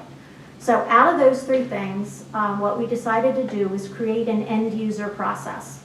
So when we began phase 2, we made sure that the teachers that were responsible for delivering the curriculum in the areas that were being renovated had the opportunity to come in, and we made sure that everybody was present. Mr. Ripper, as the facilities chair, was there at many of the meetings. Sometimes one of the other board members would join. We had representatives from the architect. We had high school administration. And we really went over the plans for that teacher's area in great detail. You know, what were the equipment requirements? Where were we going to need power and data? What kinds of equipment was needed? What kinds of furniture or storage space was going to be needed? Because that varies a lot by program. And we spent the better part of a year. We met every Friday morning. Sometimes someone brought donuts, which was lovely. It was often Mr. Kuzo, if I remember correctly. So we, you know, had donuts, but we worked together to really examine in detail and make sure that what we were building was going to meet the needs. And it was really gratifying at the end of phase 2, when phase 2 was turned over, that for the most part, everybody had what they needed. You know, not that there weren't minor things, but everybody had what they needed and were able to feel like they really could go into the space that was designed and deliver the curriculum the way it was supposed to be. And a couple of our, because the teachers that were involved in this, and I'm going to ask Chris Polk, who's here, and he actually, on 2 sites, Family Consumer Science, designed the Foods Lab. There was no design for Family Consumer Science in the original plan. And I believe Chris has the distinction of being one of the most highly sought after electives in the entire high school program. And also, yeah, and also tech ed. I don't know if there's another change order for the tech ed rooms, and originally they were supposed to just get a coat of paint. Well, essentially, between the beginning of that and the time that we did end user, we had shifted the curriculum to Project Lead the Way, so we were really trying to teach pre-engineering in rooms that weren't set up for it. And then after we hear a little bit from Chris about how what we did in his spaces and how that benefited the program, Laurie Stout also agreed to come tonight and talk a little bit about art, because we, and Mr. Ripper, I know, spent a lot of time on this one and really delved into what was needed in the art classrooms. So Chris, thank you for sharing. Well, thank you. As it was mentioned, the whole part of the process was really starting to bring in that buzzword of the stakeholders and bring people in that, you know, had an idea of being in the trenches and seeing what the students were doing and what the vision for the students to be in the future. We talked about the renovation in the high school, and as many times at the meetings, Nancy, I would say this is speak now or hold your peace, because this is it. And it was always that way, and it was looking at, this is your one shot at the title to do it and to do it right, and I think the meetings is what really made it happen. The first phase of the meetings was to hand us the plans and allow us to see what was going to happen, rather than just, you know, when they give you the keys to your new room, here's what you got. And by seeing those plans, we were able to look at what was already laid out by the architect, and then evaluate what curriculum was set in place already, what curriculum that we would like to introduce in the next few years, how all of that was going to happen in that space. And the first space that I dealt with was the FCS lab, because that came up phase 2, correct? So that was a few months of coming to these meetings and really taking a look at the plans. I ended up redrawing the plans on my own so I could move things around and really see it. And it really, you got to understand that this process wasn't just saying, oh, I want the walls red because I like red. It was really, it was not that. I mean, it's not all about the cosmetics. I mean, you think sometimes, oh, what the teacher wants. That's not really what it was all about. It was nothing personal. It was all about what the curriculum is going to do and what the students need.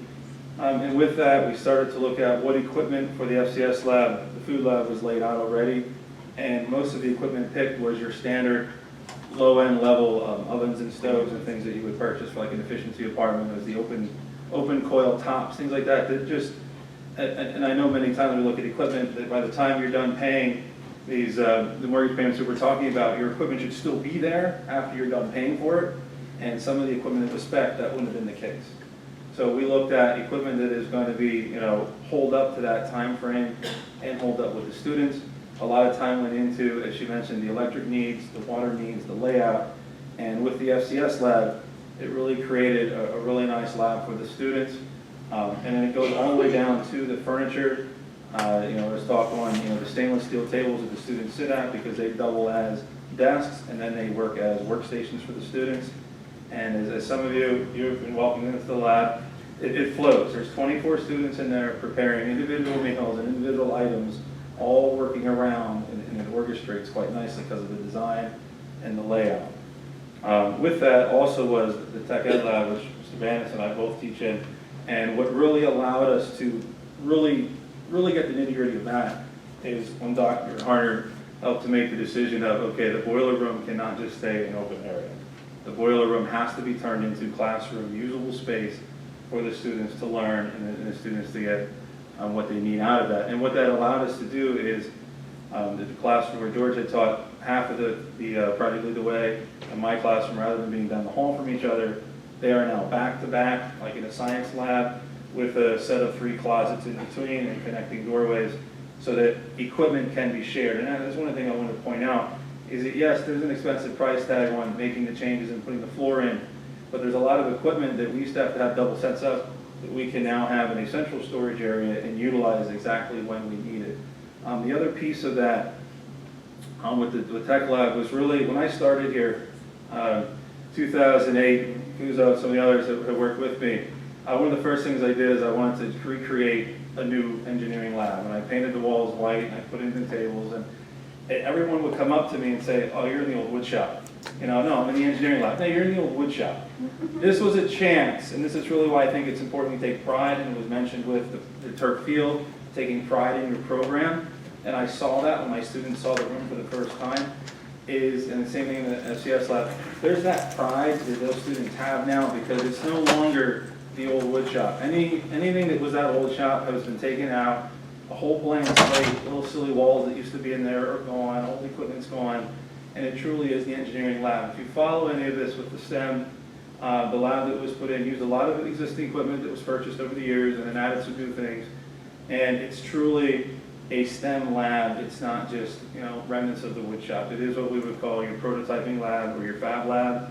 The students are able to move around very easily. It has the 3D printer, the laser engraver, the CNC machine, and it also has a table saw for processing materials, a manual mill to help process materials before it goes into the CNC.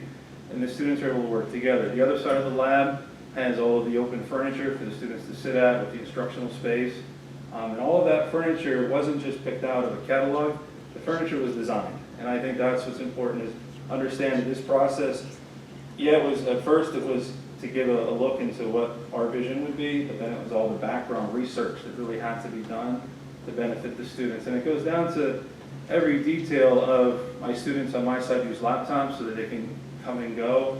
I wanted tables that I was able to secure the power supplies so they couldn't stand with the students always grabbing and reaching and whatnot. Power supplies are mounted right into the table. They flip the cable up, the laptops go. And that might sound like something simple, but when you're in the educational space, that could be 2-3 minutes, finding materials, finding things. That saves that time. They get in, they go. Can you mention the CAD software? Yeah, the CAD and all the CAD software. Both labs have the full licenses for the Autodesk software. We use the Autodesk Inventor for our mechanical uses, and then Revit is done for our architecture. And then all of that feeds in. The other thing too with that lab is in the electronics class that allows us to have proper storage of the equipment. And some of you have ever had an electronics class where the students work on their circuits. Those circuits plug into the computer. We don't even use separate multimeters anymore. I have a VOM that fits right into the laptop, and they take their readings right from the laptop. And all of that equipment is stored and it's together. On Mr. Banis' side, we were looking at, his site has partially traditional computer lab on the perimeter because they use the computers a lot more in the intro class. And then the center is set up with workbenches for students to work at. And one last thing, I know I'm probably getting long-winded, but just to go back to the electrical, this was something that was extremely important to me because when the equipment goes in, it has to be powered up correctly. All of the electrical that was in that room was totally gutted. It was the old 3-phase that was not going to support the new equipment. And so it totally had to come in from scratch, which was very scary. And it's when you're putting in that equipment, if you put your outlet or your drop over there, but the table saw's over here, it's not going to function. Everything had to be coordinated, and that's why we spent multiple times going through these drawings. And it definitely was satisfying because if you're not sure, I don't know if you know, but the move into this R2 classrooms happened halfway through the year. So you can imagine closing a semester, starting a new semester, and then all of a sudden, come February, overnight, over the weekend, we're going to change rooms. You leave old room, which was a portable room, go into a new room. And that's why it was extremely important with going through this process. Everything happened very smoothly. The outlets, everything was in the right spots.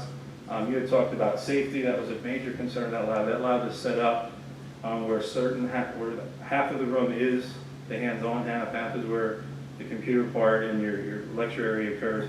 There's a divide on the electronics. You have 2 separate panels, one for computers and all-time power, and I have a separate panel with a shunt switch so that we can do an emergency system, or with a key I can turn off power and anyone in that room can't operate any of the equipment. And that was a big safety concern. Also, one last thing I promise, with the 3D printer, the new 3D printers do have to have a cellular solution tank. It's a special thing. It's kind of like a deep fryer almost, where the parts are put in and they're dissolved. Part of that design was in the closet. A stainless steel counter was put in with a wash-based sink so that it can be done correctly and there's no issues with how that chemical is handled. Parts are taken out of the solution, put in the wash bay, hosed down, and everything's good. Those are all things that equipment wasn't even purchased when we started the process. That's what I wanted to end with that. That equipment, that technology changed. And then one last, I promise, last thing is there was the future plan with all of this for the students to keep growing And that's why there's outlets, electrical everywhere, power drops everywhere, so that the classroom can move. And even the furniture in that lab is movable furniture.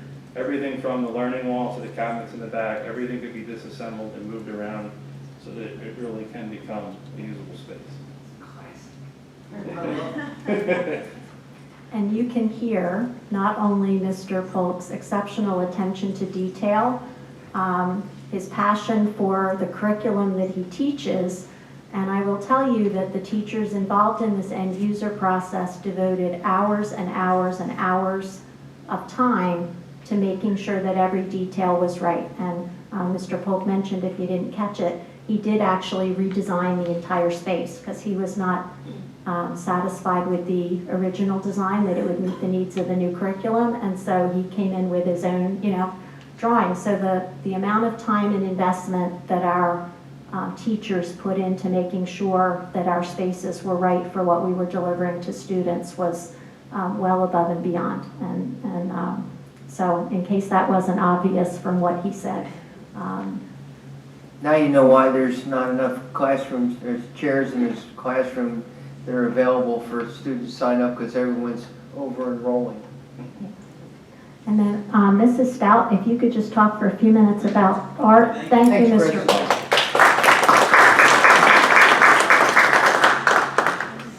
I had a quick question while she's walking up for Nancy Ann. Real quick. Okay.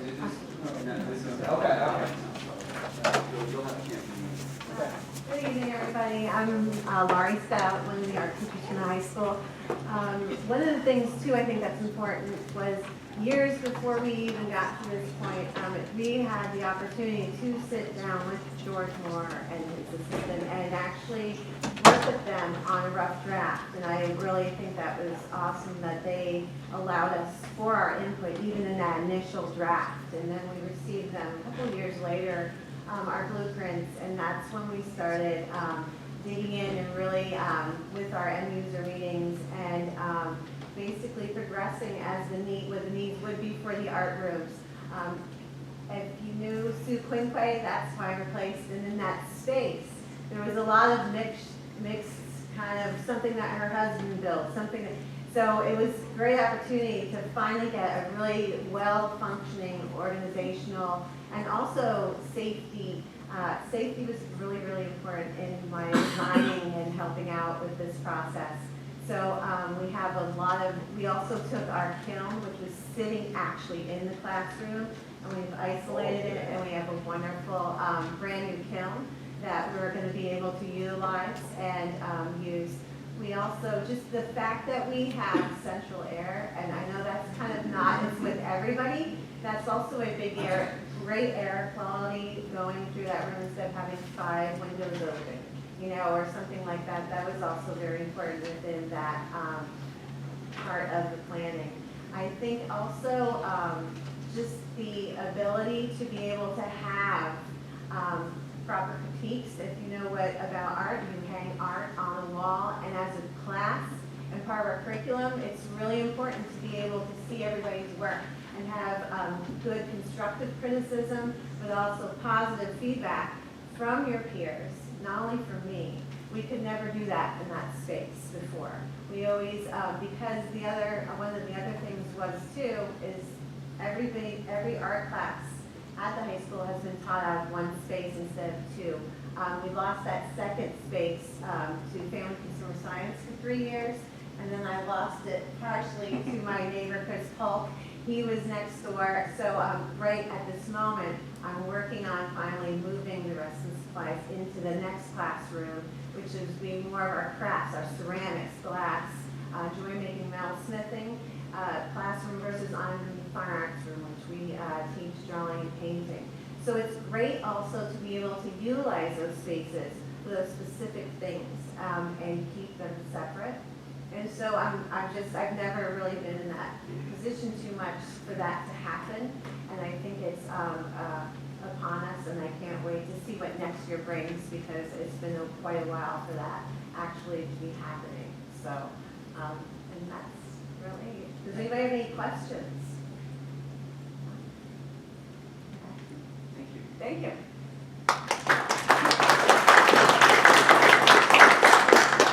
So some of you have been here throughout this whole process, and this was kind of a review, but some of you were not here at the time that we went through all of this.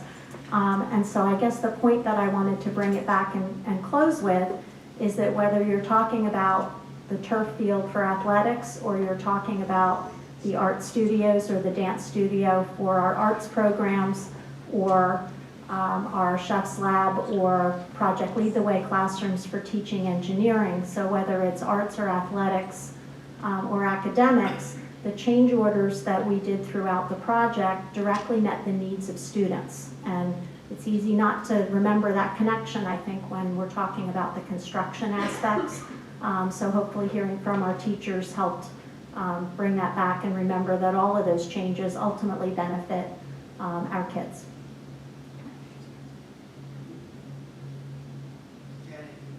Janet, you must have some satisfaction hearing that how it turned out. And we were grateful to you and Norm and Skepton for making that happen. One quick comment on the slide. Yes, sir. Last time we saw that slide, we were trying to break out the boiler room deconstruction from the dance studio. Because in all fairness, they're two separate items. We would have had to do something with the boilers anyway. And the cost of removing the boiler should be broken out as a separate line item. Yeah, I can do that. That's part of the tech ed line item on there. But I can try to get something over. Let me clarify, the demolition of the boilers was included in the base contract. What was there for the tech ed room was basically the steel and the concrete for the floor. We would probably get that broken up for you. Yeah, I just want to see that, bring the project in almost 2 months early. I think that, Skepton has really stepped it up last half of the project and has done a great job. And, our thanks go out to them for moving the project early. So next year we don't really have to worry about certificates of occupancy or any of that. It's all done, and we can just get together. So, Should we go further and have a resolution that we can For the next present to meeting, Skepton? okay. For the next meeting? Okay. And then present it to Skepton? But I also think that Mr. Ripper has been hand in glove with the process. So Yes. I think as your liaison from the board to this, I'd like to thank Mr. Ripper for his guidance and his many inspections.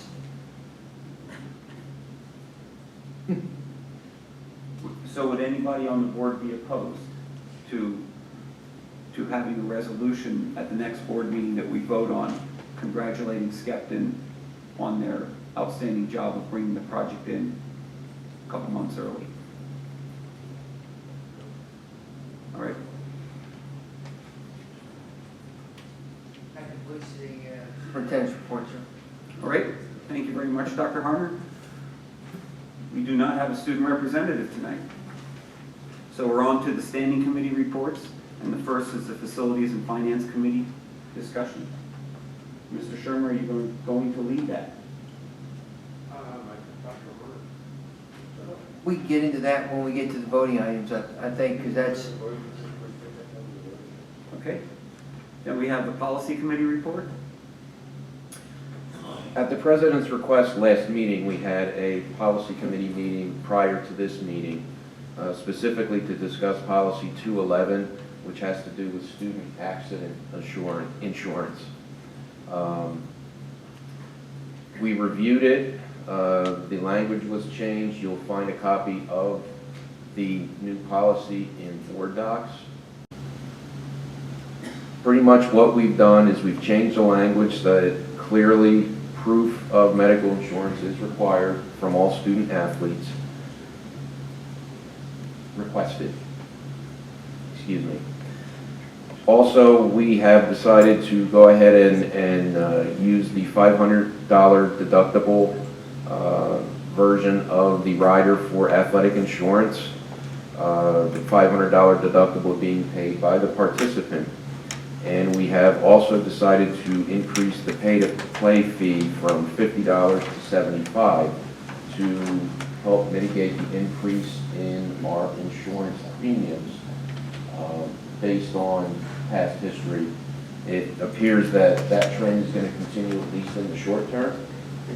If this should turn out to be kind of a spike and the premiums were to roll back in the future, then we will look at changing the play-to-pay fees in the future if necessary. Great. Thank you, Mr. Klein. Next, we have public comment for the fiscal consent agenda. Is there any public comment on that?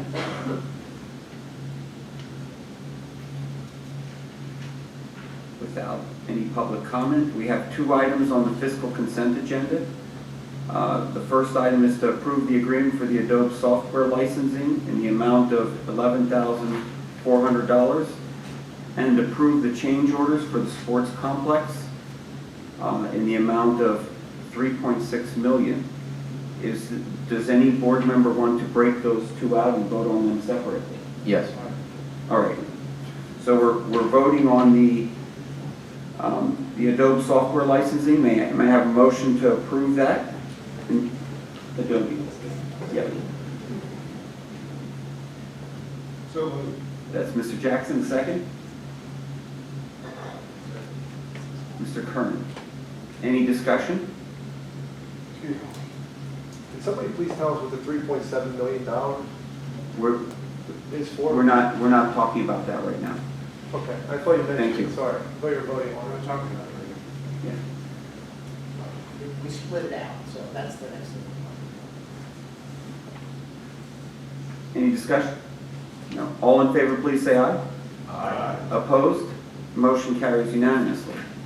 May I have a motion to approve the change orders for the sports complex in the amount of $3.6 million? So moved. That's Mr. Sherman, second.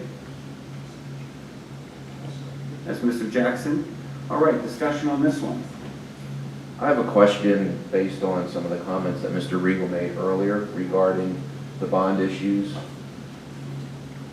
If we were to decide not to approve this tonight, what would happen to the money which came from the bond issue? Would that money be able to be used elsewhere, or would that simply go away? It does have a purpose, and I think it was either the high school renovation or capital, some type of capital, but I think they usually put a sundry, wording in that so that you can use it on other capital items, but So it could be used the elsewhere. purpose was really, we borrowed for the renovation and the field. Thank you. And in the base bid, what is included for any work back there at all without the change order? What would the fields look like behind the high school if we did nothing and did not act on this change order? Janet? Hey, please, up here. You might want to stay up here for a little bit.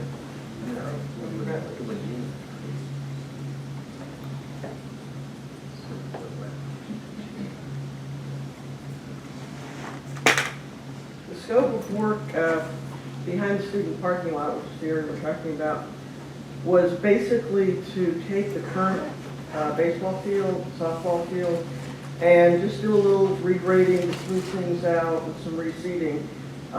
And that was pretty much it. We had some storm drainage that was going to happen down in that direction, which is, as we all know, is a soft area to begin with. But that's basically what you would have. And now can you just highlight what this change order gives us?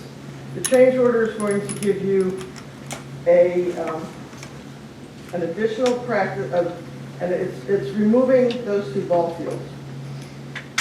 It's going to give you an additional practice field that could be used for field hockey, soccer, lacrosse as a grass field.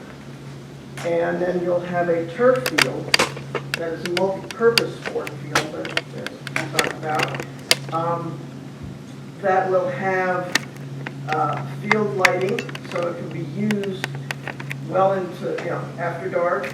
You can utilize it for multiple games from, basically sunrise to past sunset.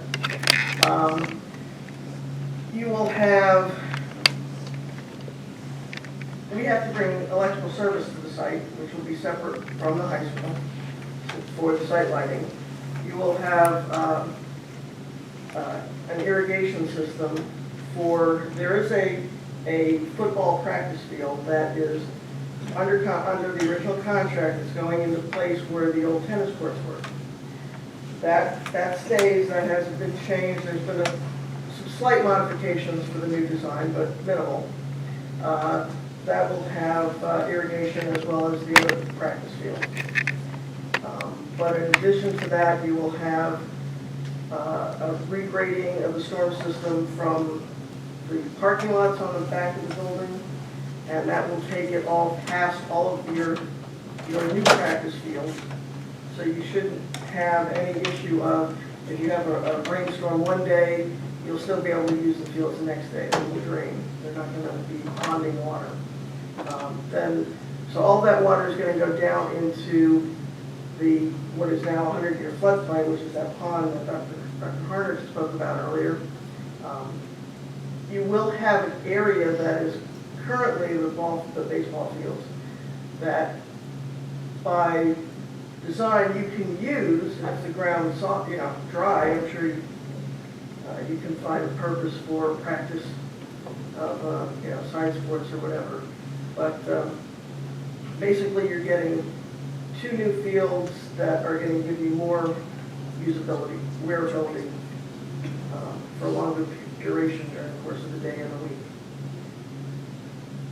If I may say, under the current design, without the change order, if it goes back to the way it was, as I shared in my note home, to everyone's home last night, my very first spring here in 2014, Sylvia, correct me if I'm wrong, but there was not a single varsity baseball game played back there, and I believe they only practiced 4 days out of the entire baseball season, because as soon as the field dried out from the previous rain, it rained again. Is that That's correct. We did not play one home baseball game there that season. That's going to change? Change. Can I ask a question as to how many sports teams are going to benefit from the new field versus if we were just to leave it alone? Can I address that a little bit? Please. If you don't mind, name and who you are. George Banis, Milford Township, born and raised in Quakertown, head football coach. As far as teams that are going to benefit, I can tell you last season alone, I went back and counted. The football team practiced on the artificial turf 8 times during the course of the season when every other sport is used. That's girls soccer, that's boys soccer, that's field hockey. And some of them have 3 teams. So preseason, we're allowed to get on it for 1 practice a day for about 2 weeks. During the entire season, 8 times. We do not play on a grass field this year. Every single team we play, whether it's home or away, is going to be on artificial turf. Once the other sports are done their season, obviously nobody else is left except Mr. Parker and the band, and we graciously get off the field by 5:30 for them to practice 2 nights a week. So we're able to cut practice early so that way they can come on because we respect everything that they do. So you're going to look at a tremendous amount of teams being able to play on and practice on this extra facility. For instance, the football program. But it's not just us. The other thing is I wanted to bring up is about safety and my concern about safety. We practice right now on the inside of the track. There's grates on the edges of the inside of the track for drainage. That field is not well kept. There's plenty of times where I've seen kids sprinting and I've seen the ankle roll. And I've had to call Jerry, which is our athletic trainer. going back to Alumni Stadium before it was turf, I've seen probably the most gruesome injury that I've ever seen, where a player came around the edge on a rainy night, went to plant and go downfield. His foot planted and gathered a large amount of sod until it piled up and the leg snapped to the bone protruding out of the skin. Like I said, it's the most gruesome injury that I've seen playing or coaching over the last 40 years. And I attribute that to that mud field we had.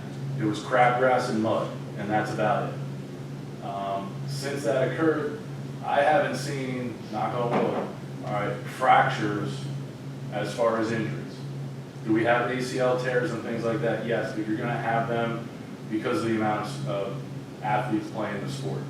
But I have not seen the fracture injuries or the breaks as far as the safety aspect goes. I can remember when we did the research for the artificial turf, I think we used our field like between 40 and 50 times a year, and then we closed it because for fear of damaging the grass and the fields. And I had called Central Bucks to ask them how many times they use their artificial turf. And they told me the one on West, CD West, they used over 500 times. So that meant they were using that field on an average more than twice a day. So it just adds that new dimension of use, you know, because you don't have that fear that you're going to be, damaging it and then you can't play, like you remember the games. We have not had to practice inside because a lot of other teams will not practice in pouring down rain.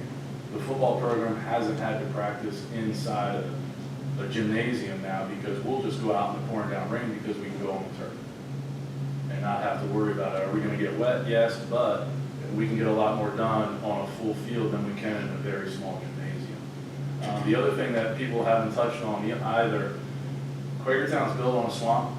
All right, it is wet. I mean, extremely wet.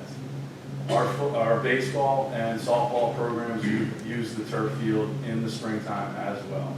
They practice on it. Our softball team, that just won the conference championship, actually had scrimmages on our artificial turf in the stadium. So again, those are other outliers that you look at where student athletes can benefit from having that facility.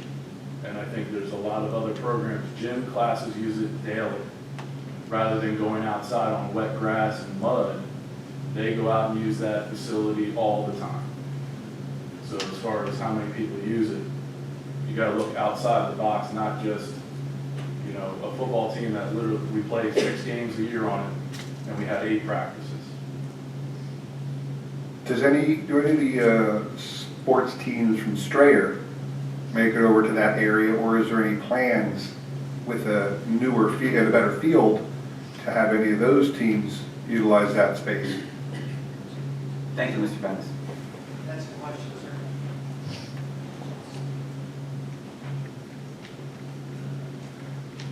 Hello, everyone. Kurt Handel, Milford Township, Assistant Athletic Director. To add on what you're saying, Mr. Jackson, about the middle schools, the middle schools do play their football game on that once, but moving forward with the model and how this is going to flush out, there's no time from August until Thanksgiving where there's open space, open time on our fields. The only time that is available is Sunday, and that's the other part, community programs. We get calls often saying, hey, can we get on your field? The weather's been horrible. Youth soccer, football youth football was having a lot of ball games, and their field was getting pretty beat up from the rain. So on top of just our organization in our community, our school district, we have a lot of community organizations that if there was more time available, they would be more than willing to use it, but the time isn't there. So that's the other piece of this, that this second facility is going to open up some time, hopefully, for the community members to bring some of their programs in, which would be rentals. And if you look at rentals now, or we don't have a lot of rentals because there's not a lot of availability. And on a side note, I think with that rental, we need to look at our pricing there. Give you, for instance, I had the soccer organization came to me and said, hey, we'd like to use Sundays, and then we'd like to be on alumni. This is our Quakertown Soccer Club, our youth organization, and they said, Upper Perk and Palisades, for the time that they need it, they said they're like roughly about $1,000 cheaper in Quakertown. Can you work with us? Penridge is really close to what we charge. And we've had some dialogue, but unfortunately that's something that, with everything going on, that has sort of fell to the wayside right now. And hopefully in the near future I'll be coming back here speaking to you about that. But that's the other piece, the community part. You know, if you look at Raza has the biggest softball tournament in the East Coast around the 4th of July weekend. There is not a hotel room in this area for miles. They bring over 200 teams in here. Now, on one more turf field, you might say, well, what's the analogy? It's, as you heard our field hockey coaches talk about having tournaments. We can't have those tournaments for our outside teams because there's no time there. And not to have reliability of fields is very important. So you're looking at a lot of community teams coming, and you're looking at a lot of our school district teams being able to host events, which helps our local businesses. So it's a tough price to swallow, which as a taxpayer in the community here and having 2 kids in 10th and 11th grade at the high school, you know, with what's going on, I struggle with it at times, but seeing what the end result could be. I have a daughter that is on a travel soccer team. I've been in 7 different states in the past 5 months, and seeing the facilities out there, it's amazing, and it does draw kids to your school to have incredible facilities. One last example I want to share with you. I went off, sorry, a little bit there, Mr. Jackson. The other night we hosted the state volleyball tournament in our gym. Dallastown High School gets off their tour bus and they walk into our gym, and I just happened to be staying where they walk in, and I said, wow, this is what a real high school looks like. This is excellent. This is incredible. We love this place. And I think we forget sometimes because we're very fortunate with what we have here, where some districts aren't where we are right now. So I thank you for all the work and your dedicated time and commitment to making this school district a better place. So thank you very much. If I could, before Kurt stands down or sits down, tell them what you do with your business students for the community, and when we have competitions. Throughout the year, we have people who come and want at the PIAA coming in, running state tournaments. Like we had 2 nights, or what was it, 4 nights of state basketball playoffs here in our high school gym, and they loved it. We had District 1 wrestling. They already want to come back in the high school gym because how new and renovated it is. We've had out on the alumni field, how many different outside tournaments from the state? We've hosted state field hockey tournaments the last 3 years. And then Kurt, your business class does what? My sports marketing class, we run the Panther Pack Twitter account where we try to support the local businesses, and when they have something going on, we try to promote it through the high school. A lot of our followers are high school students. We are starting to build a little bit more of the community in there.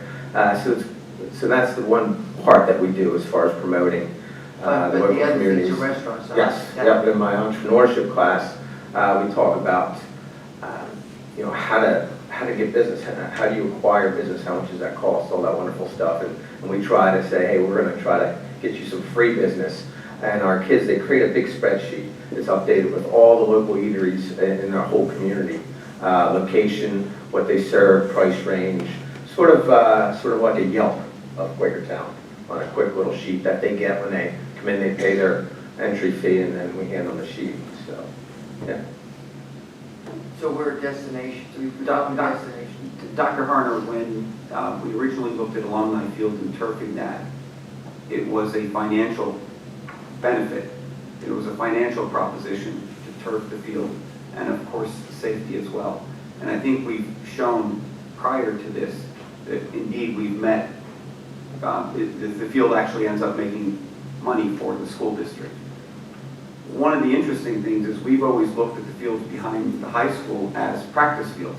But what I'm hearing more and more is that this is more and more of a destination field for tournaments and stuff and revenue generator.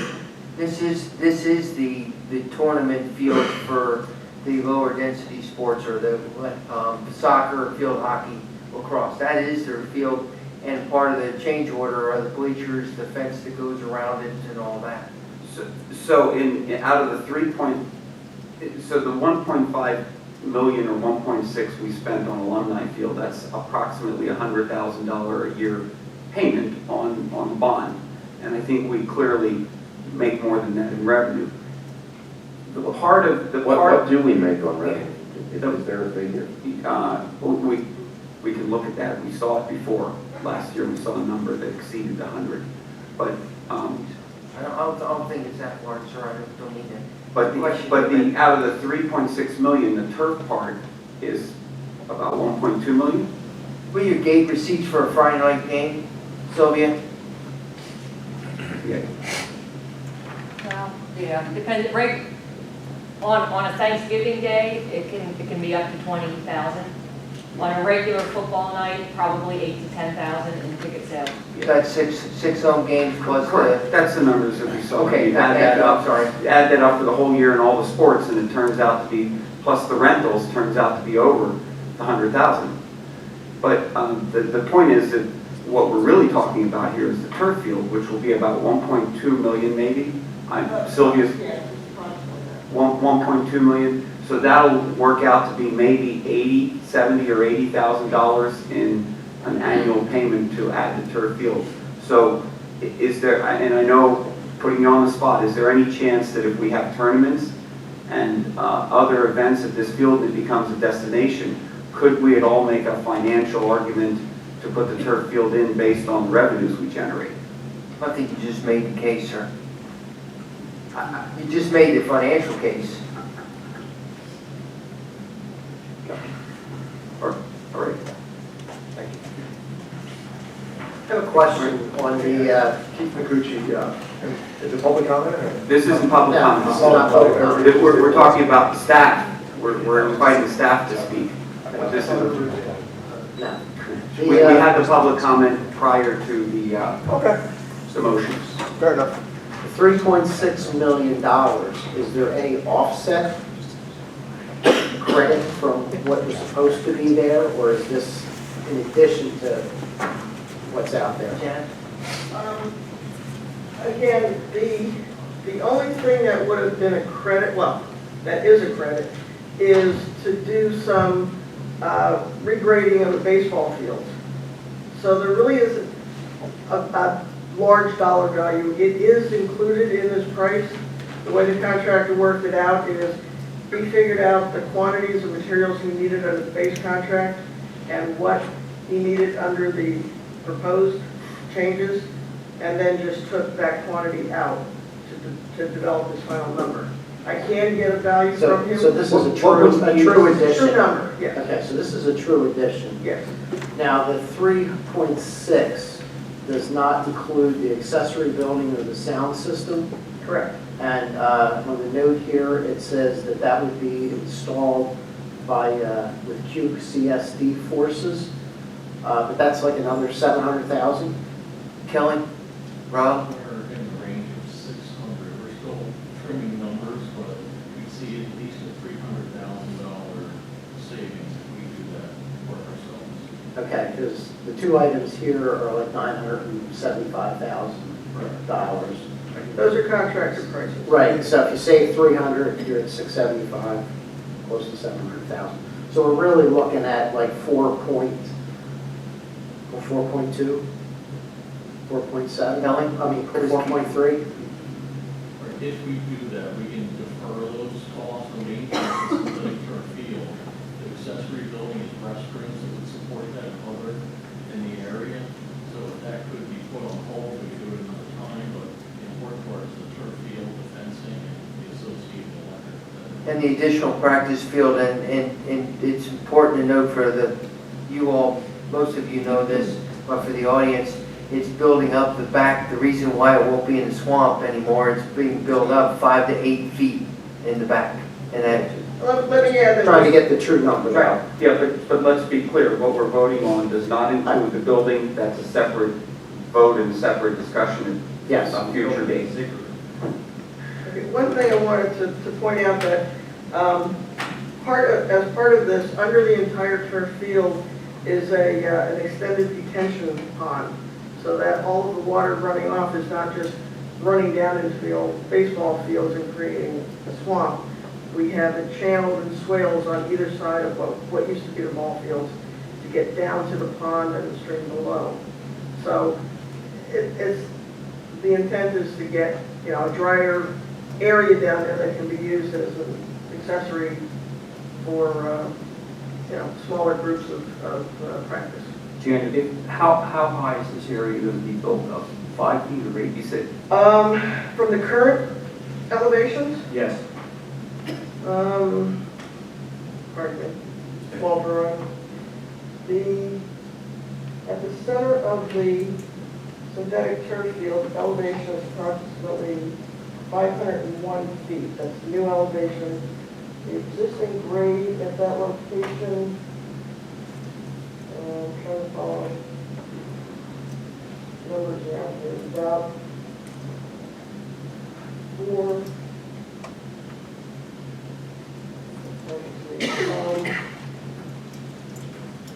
We don't have an elevation drawing? Well, I'm trying to follow the contours to get a grade here. It looks like we're going up, I'm going to say 7 feet. In the center, in that one point? 6 feet at the turf field. And this is going to require a retaining wall around it? There will be a retaining wall on the south side of the field where the team benches will be. What's going to hold this up 7 feet in the air? The field, you mean? Yeah. Well, the contours around the side of the building are acting as a berm to retain the rest of the area. So the whole grade's going to be graded up to that? Right, you're gonna have a hill, a 6-foot hill to climb. Well, you're not gonna climb it because we're coming off of So when 7th the Street. floods come in the spring and all the rest of the area is flooded, that's going to be the dry spot. Oh yeah, that's well out. The detention pond is above the water level, the water plane, water table. So we're out of the water table completely. And How high is that retention wall? 6, well, it's not a wall, they're building up the whole area grade. Well, everything is getting graded, but directly behind the bench area is a retaining wall. That's 100 feet long. It is 3.5 feet high, almost 4 feet high. And that's made of? Basement form. Yeah, I don't have all the drawings with me detailing, but the entire turf field is surrounded by a fence, so there's no safety issue of students, of players, running off the field and running down the hill. The entire field is surrounded. Should we approve this change order tonight? Will the fields be completed by the beginning of the school year? No. It's going to depend on when it gets approved. Should we approve it tonight? When is the ETA? You will not have them for September if it is approved tonight. Well, that's when we were talking back in April, so now we're 2 months later, so we're looking at November, December for completion of the project. I can talk to Skepton tomorrow and ask him to revise the schedule if it was approved, if they got to go ahead. So this again, whole it's gonna be area, weather dependent. Janet, this whole area to the around the perimeter of the field. Yeah. That's the height. That's the right one. So then what happens there at the hockey field to the left? That, Is that graded down? wait, when or you is say that to the at left, level? are you Well, if saying you're the on new, 7th Street, okay, the new grass hockey field, that's the one you're talking about? Yes. Next to the tennis court? yes. Okay. That elevation of that field is at, is about 1.5 feet below the synthetic turf field. If I wait, You're going to have a lot of slopes. This is But the there- first time I've seen this drawing, been waiting for a drawing, haven't seen a drawing. I'm chairman of the facilities committee, the first time I've seen a drawing, we expect them to pass it tonight. I have a lot of questions about this, just to me ethically. I mean, we're spending $3.6 million, we have other buildings, and one of the main reasons I got on here was because the facilities were run down. And Richland Elementary needs 2 bathrooms, and we have other buildings needed, and here we're, you know, you're gonna have to convince me that this is worthwhile doing. The sports people are doing a wonderful job, I know how it comes. What's gonna come back to the taxpayer? They're gonna come back, all this money we're gonna make, what's gonna come back to the taxpayer? I have people asking me not to build, they heard about this, and they say, don't build any more fields. I'm tired of losing neighbors because they have to move out because they can't afford taxes anymore. Yes, I'd like to see it completed. It hasn't been completed and done right for 50 years, but that's because all the people before us screwed up. But I'm not going to put a debt on the taxpayers. The new people coming in want to raise taxes right away. When's it all going to stop?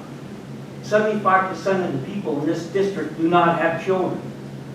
They're old like me, raised their kids, paid their taxes all those years, and now we got to pay more? We have too much in this country, that's the problem. Too materialistic and have too much stuff. They played on these fields, what happened to our generation? We played on what? And you want to know, when I researched turf versus grass as far as injuries, it was a wash, depending upon whose chart you looked at. And ACL was the highest injury on grass and on turf.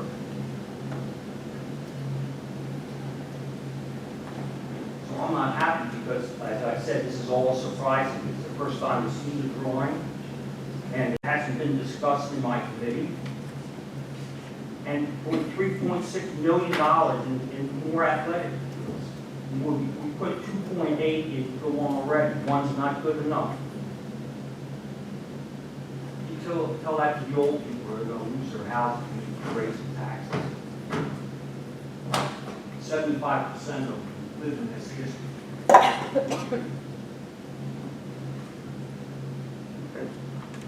Got a question on the grass football field. Mr. Bannis, you were talking about the practice. Would you be using that, or would you be focusing on the turf field? I'll be honest with you, I don't think we'll be able to use that for 2 years, because that's going to be a Well, seed I and a straw understand that field. It's a seed and straw field, so now we're looking for opportunities to actually have a place to practice. Once all these fields with the grass are in place and are usable, would you be using that field, or would you be using the turf field for practice? We would be combining with the freshman team, and we'd have the freshman team on the football practice field one day. Hopefully we can get on the turf one day, and then we would flip. But we have, 3 teams, a varsity, JV, and a freshman team, and one practice football field. So it would be used? Yeah. Yep. I appreciate what Mr. River just said. I think we all understand where he's coming from. We did listen to several students and teachers and faculty make the pitch. I don't need to rehash it, why the field is an important thing. One of the things I did hear from those individuals that I want to repeat was the culture, the pride that has developed in this district because of the emphasis that members of this board and this administration have put on our athletic and music programs. And we heard an impassioned plea from all the various members of those programs saying why it's important to them. I appreciate what Mr. Ripper said. We do not, obviously there are issues with the maintenance of our, with the condition of some of our facilities, but one of the things we have been doing is allocating funds, Mr. Harper can attest to that, to work on our facilities every year. Perhaps it's not $2 million or $3.6 million, but we are making headway every year. And from my own personal perspective, I think that this can only add to the culture, the pride of our high school sports and everything else that this school district represents to the community, turns it into a place people want to be a part of. So that's just my take on what's in front of us. My return to that is where's pride in our education? Where's the pride in that? I mean, you know, that's just more important. Athletics isn't mandated by the state to teach. That's something we provide, but it's not mandated by the state. And Dr. Harner, I know the benefits. I don't disagree with that. Mr. Sherman? So, I've been a supporter of doing the right thing and finishing the job correctly. Back in the high school, it hasn't been right for 50 years. So it hasn't, since they put a spade in the ground, since they dedicated it in 54, it's never been right. And we're 98.9% of the way there. These fields are going to cost, they're going to be 1.1% of our total debt service. 75% of our debt service took place before we ever got behind the diet. So about 25% of our debt service is going to be for the high school. So there's no question about it. You'll know where I stand. I support this because this supports band, football, music, lacrosse, soccer, quinto, field hockey. You know, we spend $2 million plus or minus a year supporting music. And I have no problems doing that. It's absolutely an operational expense that we need to do because it makes us better. And I understand, I'm a fiscal conservative, but you have to do things the right way. And if you don't finish the high school the right way, we'll be sorry. And I think from a standpoint of supporting athletics and making this eventually a place where we all want to go to and have our tournaments, I think that's a good thing. So there's no question. I understand Mr. Ripper's point. I just happen to disagree with him on this particular issue. I think our district does support athletics, and I think we do a fine job. But at the end of the day, I cannot support when we're talking about closing schools and we're in a financial crisis. I cannot support putting out $3.6 million for this.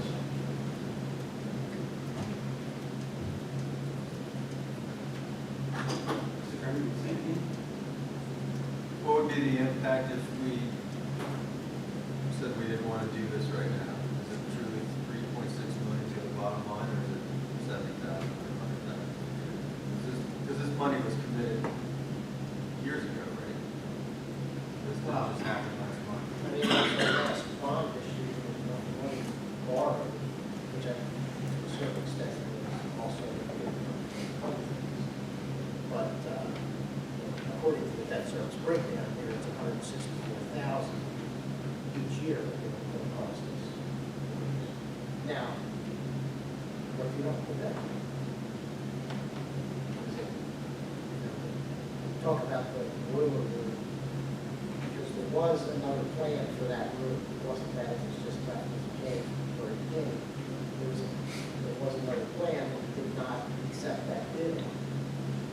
but then there wasn't a plan. Okay, so we're not doing that. What the plan B for that was? There wasn't initially a plan B. If you don't do this, then baseball field back there. We've been very lucky to have new partnerships, thanks to Mr. Ben Senior.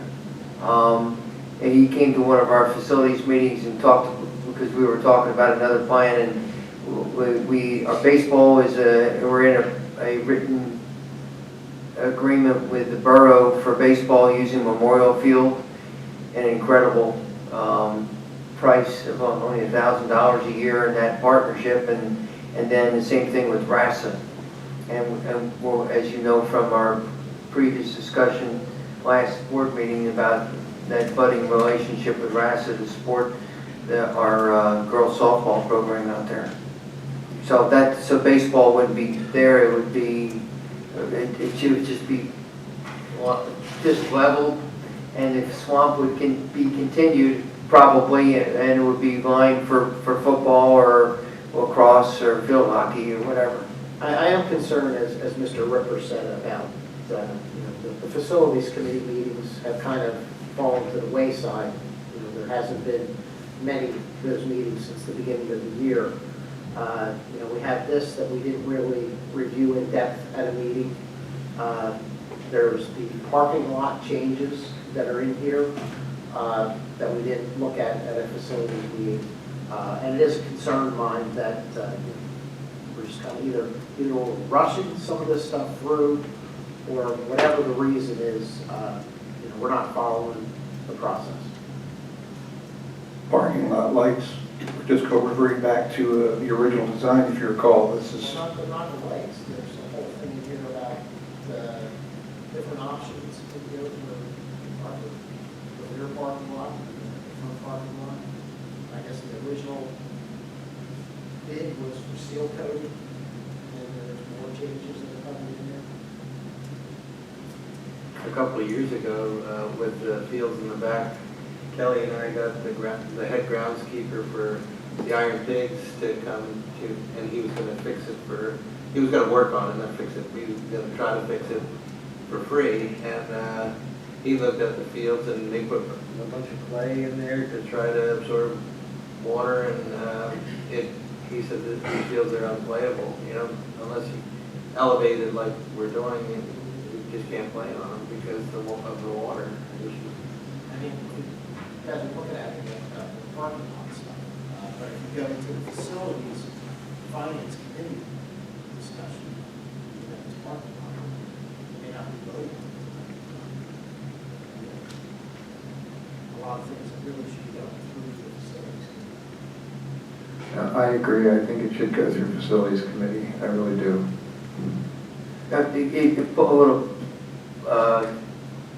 Tonight was supposed to be a combined finance facilities committee, but the only two major things we had on the regular board meeting agenda was the final budget and this the discussion on the finances was Skepton's finished the rest of the high school, and they're ready to pull pitch and move out, and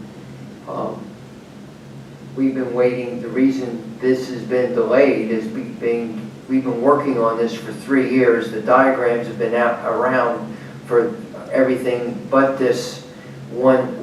We lost because of the floodplain and the lack of approval by Corps of Engineers or the county, DEB. We lost one practice field because they wouldn't let us on there, but we've had that diagram for 2 years. And we've had that in the discussion. So all we didn't have in discussion was having the dollar figure that Skepton had, and we sent them back to the drawing board to bring that figure down a month ago. And so as we're closing out the contract, so the process of not having the facilities meeting was superintendent calling away because we didn't have anything really for the board meeting to discuss, and we would have been out of here by 8 o'clock or 7:30. So that's why this was a combined item for this meeting. So how much, and how much did they go down? I'd just like to say, with respect to my other board members, I don't see how they think I can make a decision when this is the first time I've seen a drawing, and I don't see an elevation on just looking at a plan. So, I mean, there's a lot to look over and discuss, and, you know, I just don't work that way. So, I don't feel as though we're ready to move on to CB5. So clearly, this is a difficult decision for everybody here, and I share the opinion of everybody who has said something. But one thing that we didn't say is, and this is where I'm going to leave it, is that out of all the money we spend, there is no money that's spent that more directly benefits the students than money spent on these practice and sports fields. Out of all the money we spend, the students will get the most benefit out of these facilities.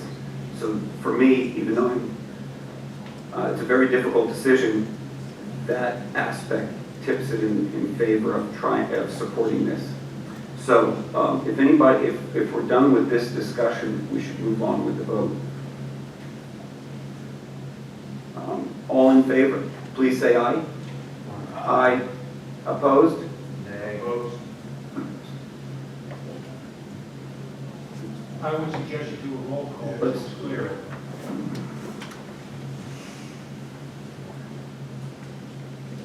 Mr. Anderson?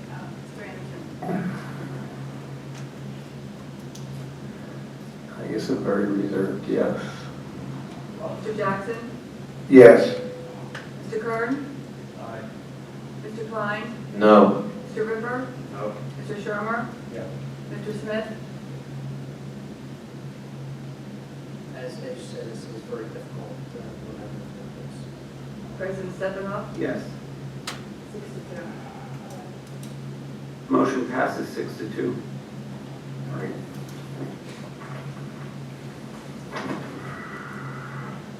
We're on to the fiscal agenda to approve the budget for the 2017-18 school year in the amount of $109,226,956, which includes an $800,000 budgetary reserve.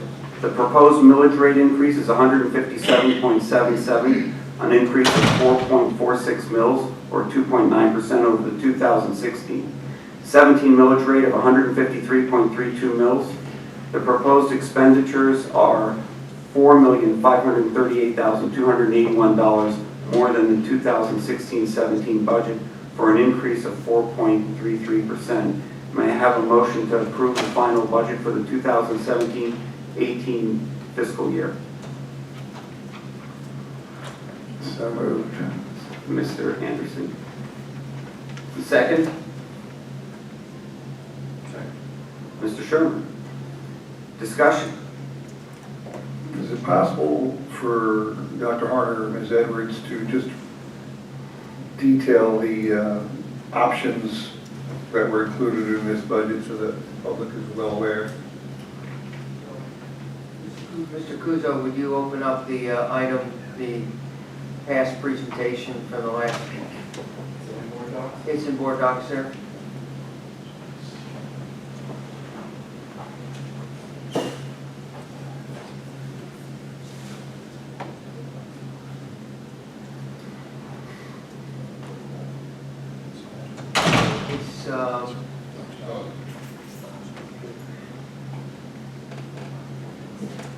It's up there. Alice, where do you place that? The Finance Committee report then.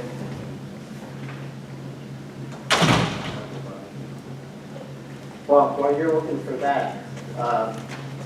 Steppenwolf, your statement about the 109 million, including the 800,000 budgetary reserve. Yes. If I look at the PowerPoint here, it does not include the 800,000. The total expenditures is 110,320. Okay, I'm sorry, that was the board direction of April 13th. Yeah, my mistake. Okay. Steve, what he brought up was that on there, which is... It's a presentation. Oh, you're talking about the,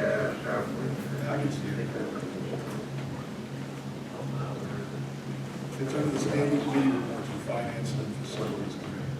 First tab. There it is. If you would go to the recommendation page. Just want to remind everybody. Yes, sir. Thank you. No, I think it's more, it's in words. Right there. Isn't that? Back up one more, Joe. That's it.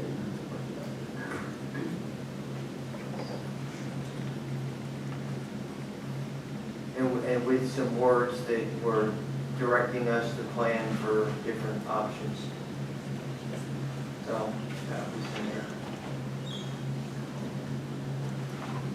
Well, that brings us down our structural deficit,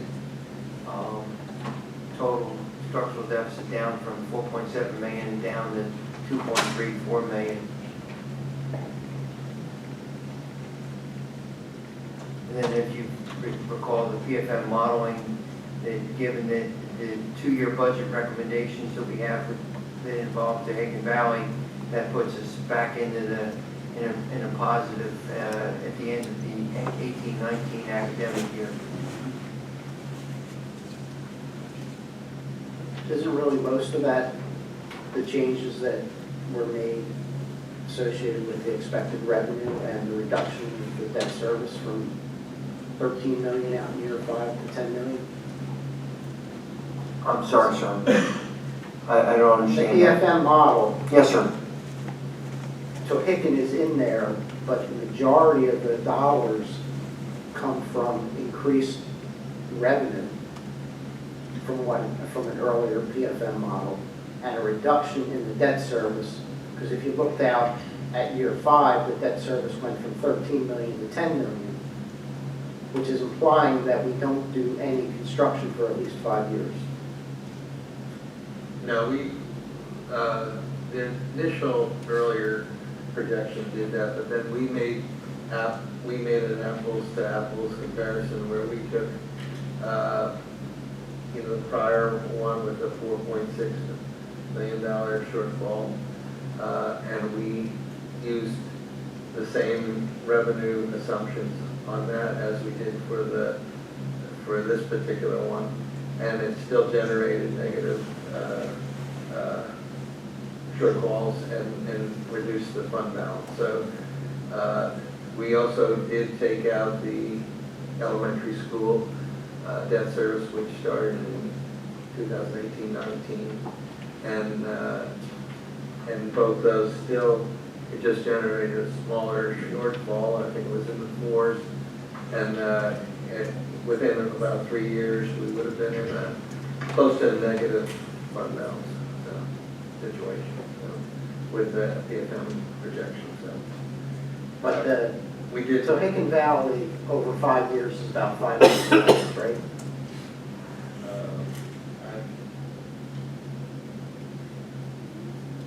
You mean the savings? If you were to scroll down, I think you have year 2.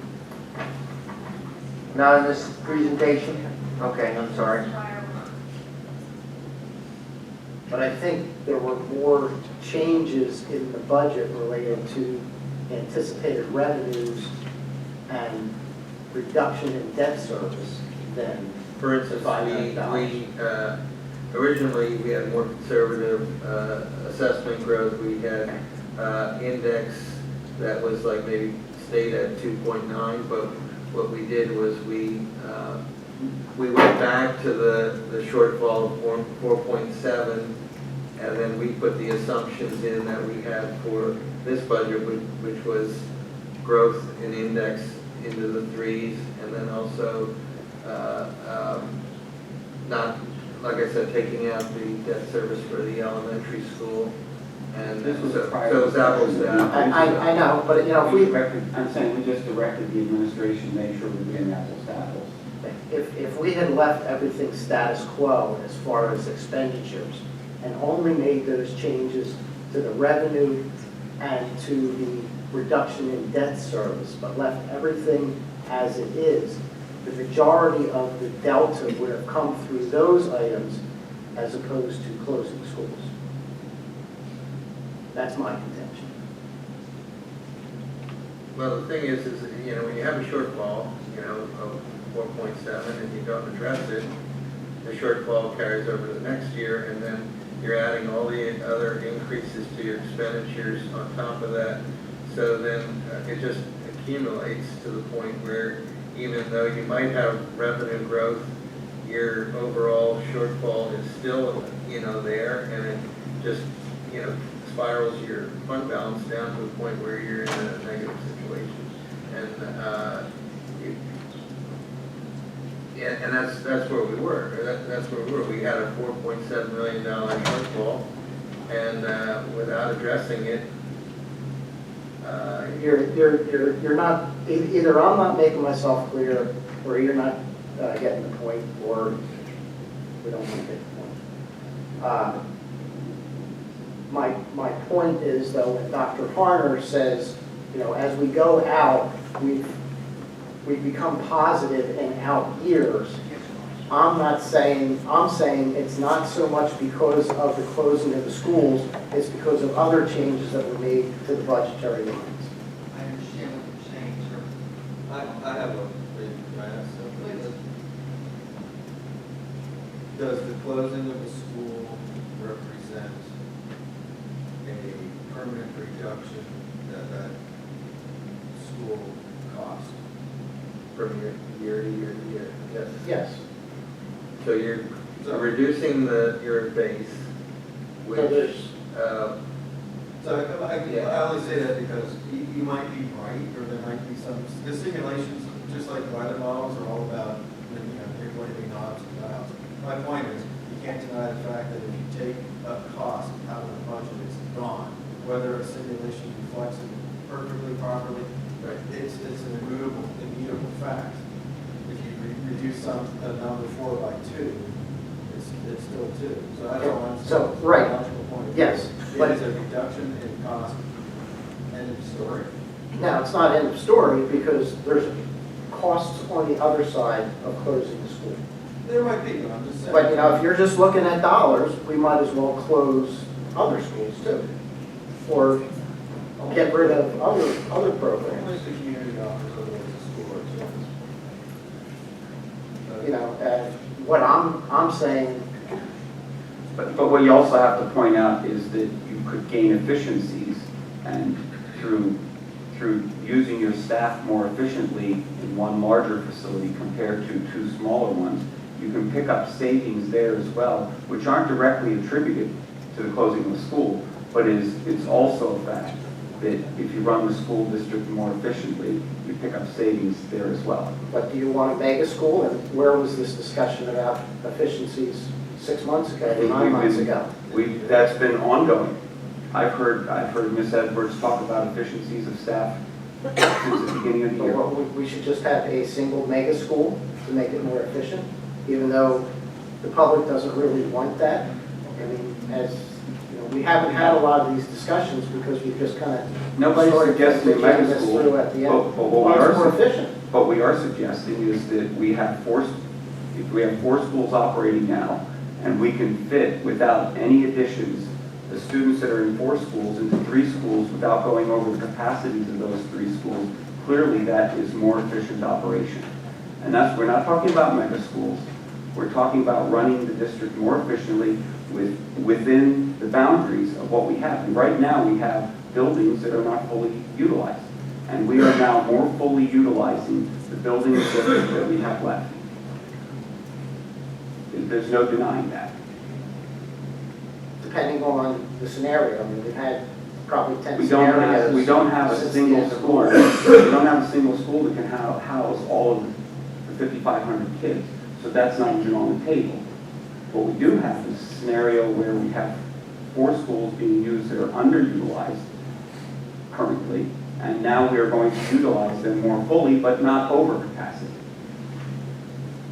So the question becomes, why do we run so inefficiently? If we can fit all of the students and all the facilities and faculty into 3 schools that currently make up 4, why are we doing that? And why have we done that for long? Because looking at some of the numbers in the budget from the historical class sizes, Yeah, I feel like, why didn't somebody recognize this years ago? Because it's not like it wasn't there. But I guess when times get tougher, you take out a microscope. We weren't concerned about it, that's why. Yeah, I mean, but it is interesting to your point, so it's been there for a while. It just never. There's other costs other than dollar and cents associated with this.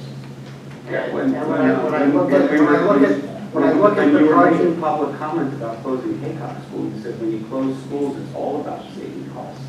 well, I mean, when you were making here's the 10 reasons to keep Haycock open, it was like, well, we have homeless kids too. I mean, you know, you guys didn't even show up for the public meeting for the Haycock There are School. other costs and there are other benefits that we might not recognize.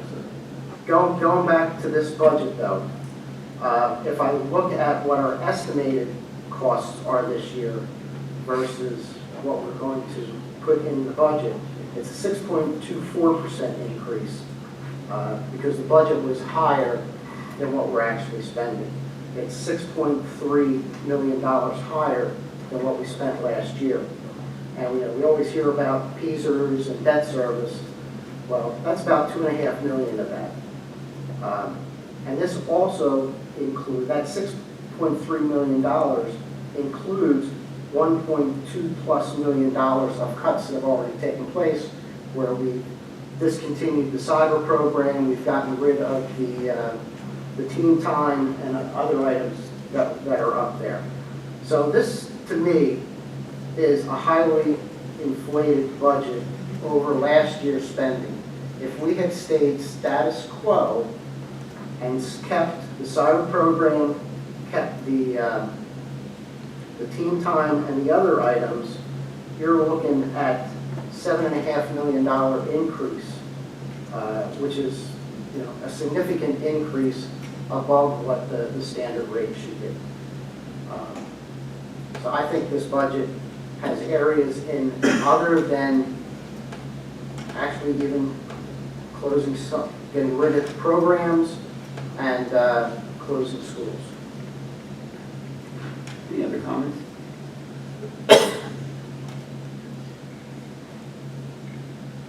We need a roll call vote on this one? Yes. If we're ready.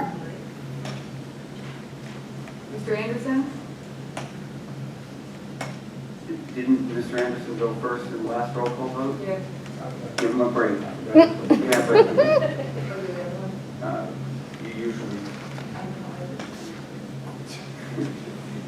you usually mix it up. The other way. Mr. Smith? No. Mr. Shermer? Yes. Mr. Ripper?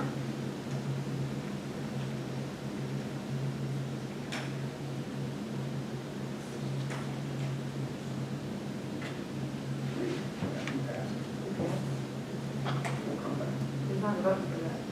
Yeah. You need to vote.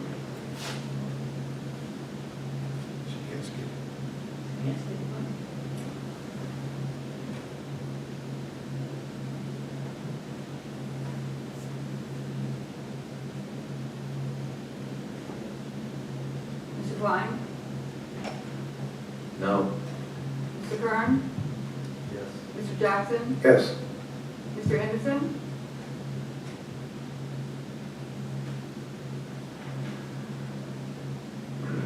I'll say yes. President Stefano? Yes. Passes 6-2. Motion carries 6-2.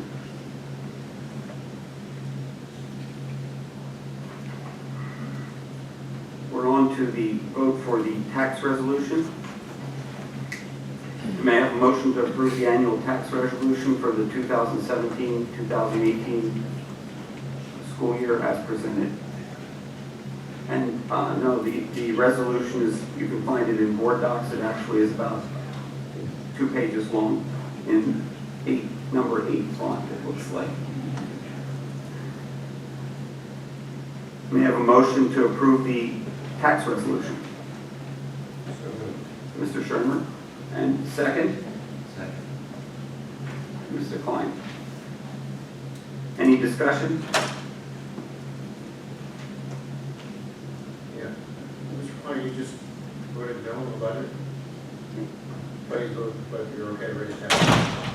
No, the tax resolution, the taxes were raised as we did the budget. This is now going with the board. The board is, he's right now.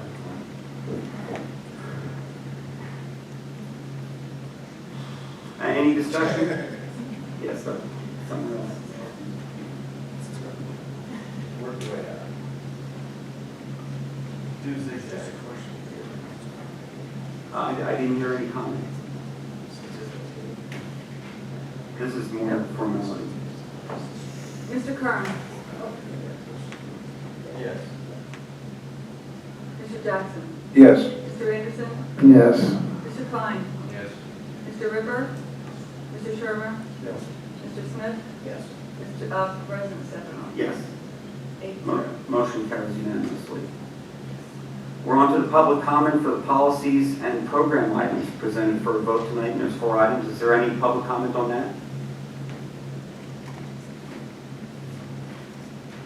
The policy and program consent agenda includes the approval of the contract with the Bucks County Intermediate Unit number 22 for special education services in the amount of $4,705,866. Second item is the approval of the agreement with Wordsworth Academy for extended school year for 2017. Third is the approval of the contractual agreement with Valley Forge Educational Service for the 2017-18 school year. And that is not to exceed $57,505. And the final item is the placeholder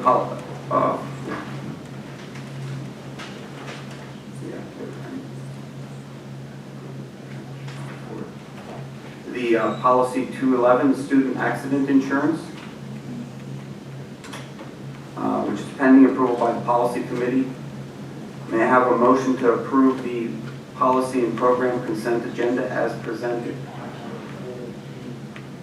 All right, we're pulling item D, so may I have a motion to approve the first 3 items of the policy and program consent agenda as presented? That's Mr. Jackson, second.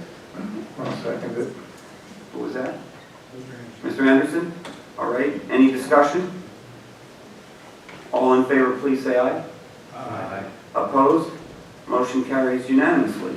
May I have a motion to approve the placeholder policy, or I'm sorry, the policy 211, student accident insurance? And a second? Second. Now we'll have discussion. Mr. Ripper, you want to pull it, please? My question is, how are we going to verify that the student has insurance before he participates? We can ask for their information, which is what we can do How now. do we verify compensation? We can. We can't? We can. Do we still have the athletic director here? We just requested like they do now. So they can have a bogus policy and then we pay. Ms. Edwards, do you want to? I think the way it's written is it's not required for them to have insurance. So they don't need to give you a bogus number, they just say, I don't have it. There's like a form And they check off. and It's supposed to say- we recommend that they buy the insurance, but we don't require that they buy the insurance. Thought that was a need to change the policy. That's kind of what I thought too. Well, the thing in board docs looks like it's been crossed out, but it reads, students are participating in school-sponsored events or scholastic athletics are required to provide evidence of health insurance. Required to provide evidence, but if they don't have it, it's recommended that they buy insurance. That would be the insurance for the school. Right, so if they don't have it, we just recommend that they buy it, and a recommendation is they can or they cannot buy it.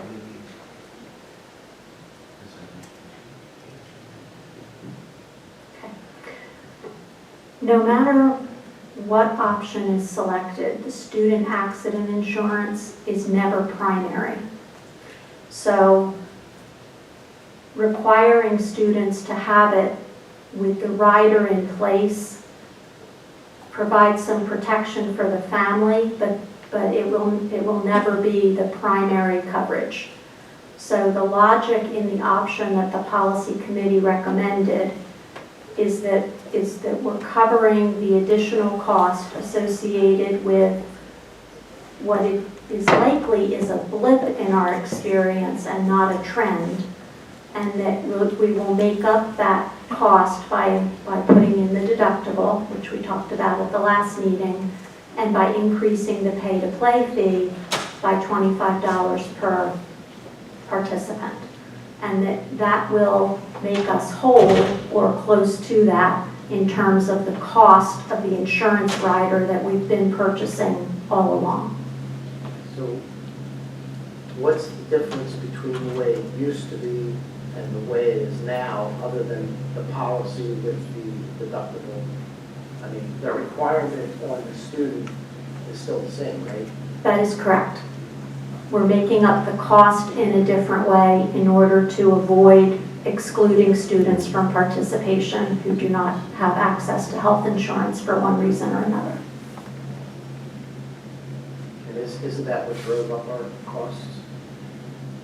That this turned into a primary? Well, the primary situation that drove the cost was someone who presented evidence of insurance and then dropped the coverage later. So there isn't very much that we can do to protect against that circumstance, no matter what we do.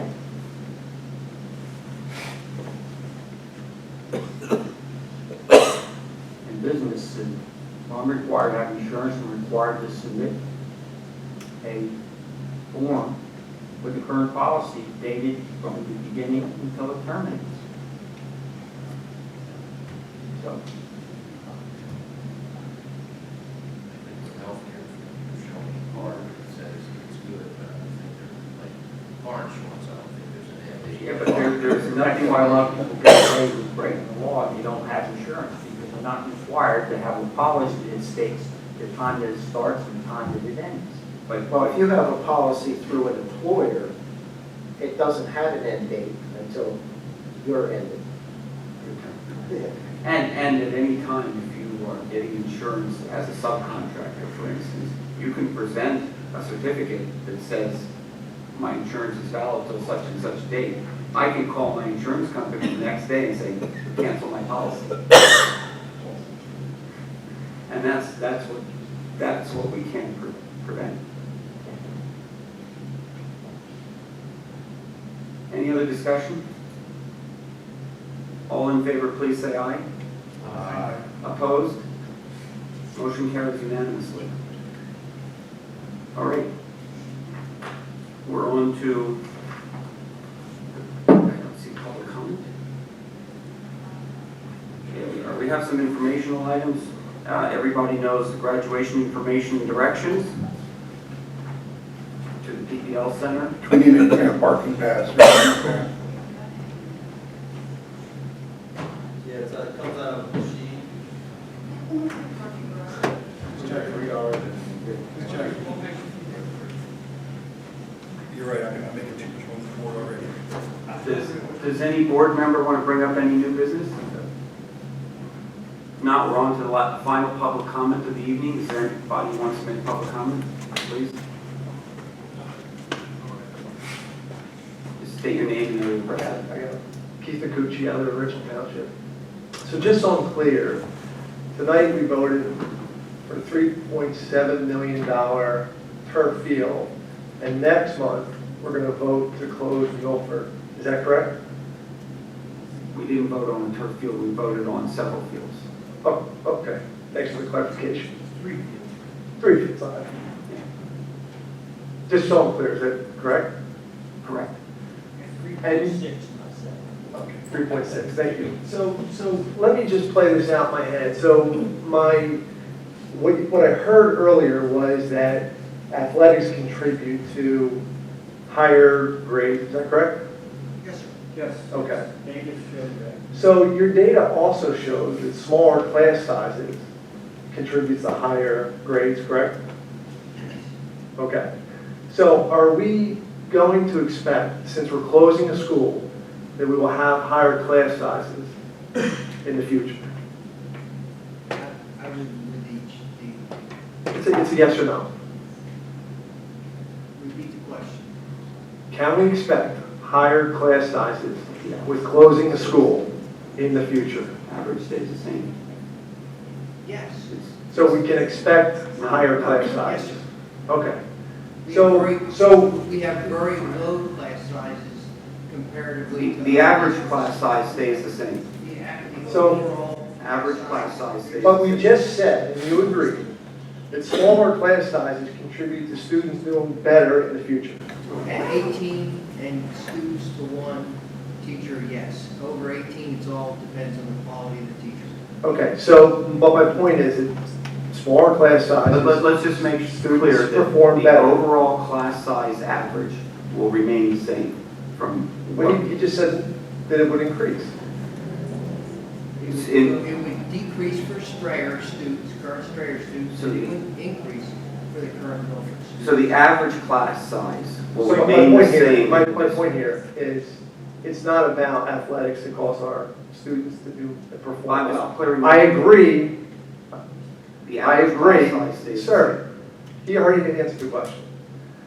I agree So we're that not allowed athletics to is huge. correct- I'm not sure he understood, Dr. Harner understood the He's got a question. PhD, he understood the question. It was not complicated. Well, why, I'll ask the It's question. done. Will the average class size stay the same?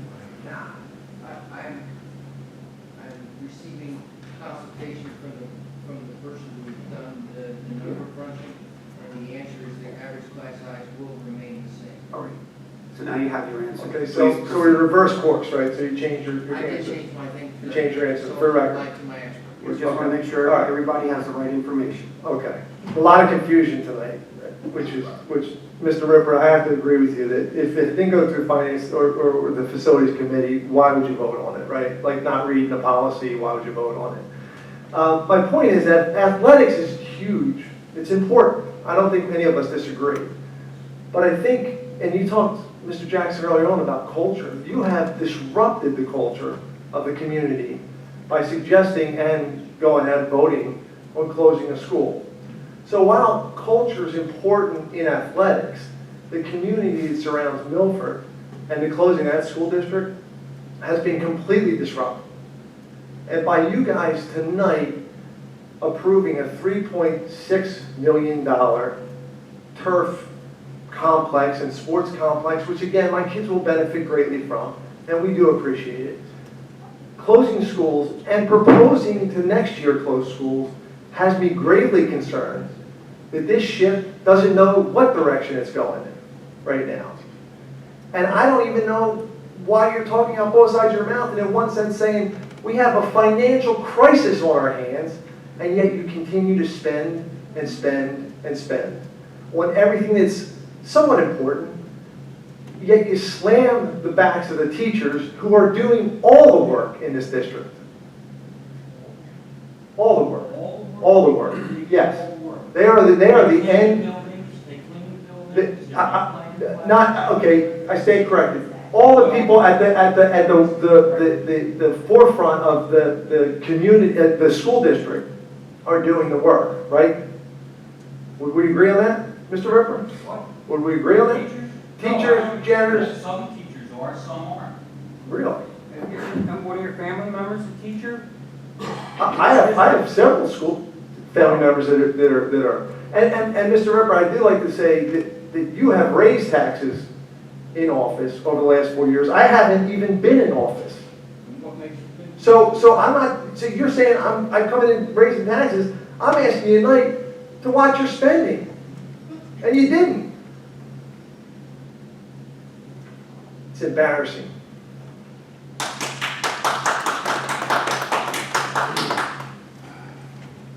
Can I respond to Mr. McCucci? You can. I'd be happy to have a conversation with you. I appreciate it, but I'm just sorry. The constant comment, and I want to thank you for bringing it back to our forefront, is that you're looking at a financial gap of $4.7 million. In operation, I guess. Okay. Right, but you're pointing to a $3.6 million single-time expenditure, but that was your point. I didn't make the point, you did. You stood there and pointed out the $3.6 million we spent just a moment ago, and compared that to $4.7 million in operating expenses, as if that was some kind of an equivalency. That's what you did. You may not believe what you did. Okay, let me, like you guys had the I did opportunity not to correct interrupt a single yourself. thing you said, please. But your colleagues did. But I did not. So let me I'm answer speaking to you. this. They're not Okay, speaking okay, to you, go ahead. I am. Fine, I'll listen. Okay.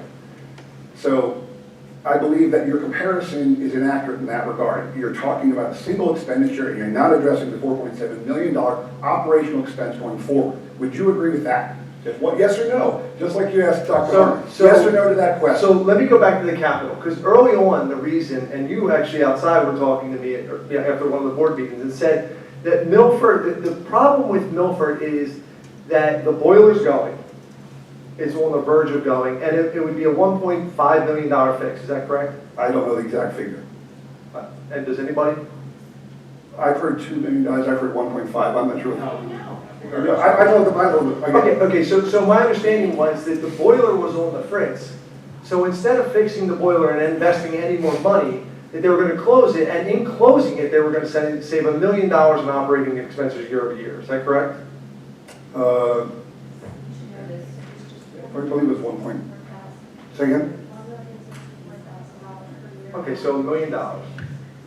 But again, my point was that your comparison, in my opinion, was not a balanced comparison. Second one, and Ms. Hoffman, excuse me if I step outside of my expertise and into yours.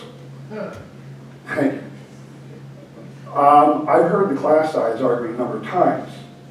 Have you actually researched the class size argument? And I mean literally poured through all the peer-reviewed journals and so forth and so on. Because the reason I ask is because, Ms. Hoffman, correct me if I'm wrong, one of the largest studies was the STAR study in Tennessee, which analyzed class sizes. Am I right with that regard? Thank you. Yeah. Now, did you read that? I did, actually. Okay, now, where was the limit to grade level that they analyzed? I'm asking So if this I was there. believe, if my memory serves me correctly, it was a couple months ago that I read it. But it was at 0 to 4th grade. To 3rd grade, sir. To 3rd grade, Now, okay. Thanks for so here it is. We're talking It was about a middle 50 school. students. We're talking about a middle school. Okay. And I'm not suggesting that smaller class sizes would not benefit, but to Dr. Harner's point, when you get to that grade level, it's teachers. And we have fine teachers because the silver shield on there will attest to that. So when you bring up the class size argument, it's misplaced, especially because of you read the study just as I did. So here's the deal. I really appreciate you because when I talked to you outside a month ago, you hadn't read it. So I pointed it out to you. We didn't talk about that. Yeah, I did. I asked you about it. You didn't know about it. Oh, I know. Stepanoff didn't know about it. And so I'm glad because I got it from Dr. Harner. He's the one that mentioned it. And you know where he mentioned it? He mentioned it at Milford closing. That's where I learned about the STAR study. He mentioned it and I didn't know about it. And then I went and read it. So I appreciated it. So let me talk to you about, you're talking about operating dollars versus capital dollars, and I understand the difference. My point was that the Milford building was on the fritz because of a $1.5 million capital investment in the HVAC system. It's not actually broken. It may break, It right? may break, It's like kind of it's got gonna its wheels blow. wobbling. It's gonna Right, I get it. So that was the impetus behind why we were going to close it. And then it was the $1 million operating cost. Is that correct? Okay. So let's say what do we do about our budget gap? I don't know, we just heard a conversation, I haven't even looked at the budget yet. But my point is, I don't even know, I mean, nobody here really even understood the numbers tonight. It was back and forth, so I gotta go look at it. There's a lot of numbers, and if you expect, some of the things you do when you run a corporation such as this, is I don't pretend to be an expert in teaching. I don't pretend to be an expert in a lot of things, because that's why we have experts on our staff. That's how you run a company, it's how you run a business. I understand. People at the top don't do all the jobs. I understand. And the other thing is, if you keep something open that costs the corporation money, and and that goes on in perpetuity, how do you expect to ever stop the budget? You know, it would make me feel much better if you guys would have said, look, it's $3.6 million. It's not going to be finished this year anyway. We don't know what the finances are gonna look like next year. We've been painted a picture of doom and gloom from an operating cost. Why don't we look at tabling the discussion, having it go through the Facilities and Construction Committee, discussing it. What if you delayed it a year and your finances are okay next year? Then is it any worse for the wear? I don't know. I think if you ask the coaches, they'll say there won't be any sports for the next school year. They didn't have it this year. They would have sports next year. Paul, they would. Sports would disappear. It's between a one-time, it's just like, why don't we sell I get land? it. Look, it's voted on, I get it. Mr. But McClellan, you know, it's not a total, it's not 3.6 million total, because about 800, that's why I'm trying to get from Architectural Studios, the cost that we would be spending on it as up to the old contract. So it might be 850,000, so it's really less than that, maybe by about 850,000, whatever it was, for what they were originally going. How is it less? How is it less? Well, because we were going to get the last couple of fields regraded and. Well, she said it was like minimal, and it was already calculated in that 3.6. Yeah. What I asked you, I misunderstood you, that's why.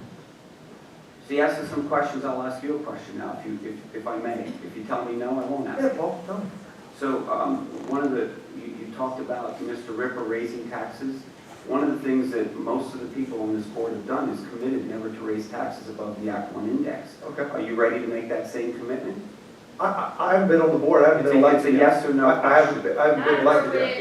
It's a yes or no question. Here's the deal. It's a yes or I'm not no gonna question. commit to anything until I can look at the numbers. So here's the deal. You sat behind the seat, right? I haven't. Right? You could try to blame me, you could try to spin it I'm not blaming you, I'm you just could asking play the if you political would commit game. that to the. But here's the deal, I'm not a politician, right? Yes, you are. So here's where You are, as a matter of fact. here's where I'm entering, and here's why I'm entering. I have 4 kids in the school district, okay?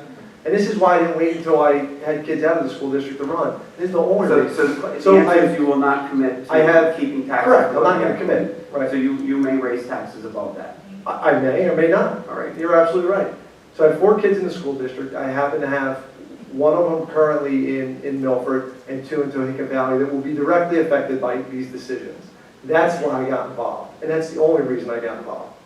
Because they're going to be directly affected, and then the community gets affected. So my kids and all the kids that my kids play with, and it just affects the entire community. I said, hey, look, either we can get involved and try to help out and not be adversarial, or I can sit back and complain about it. And I chose the latter. Thank you very much.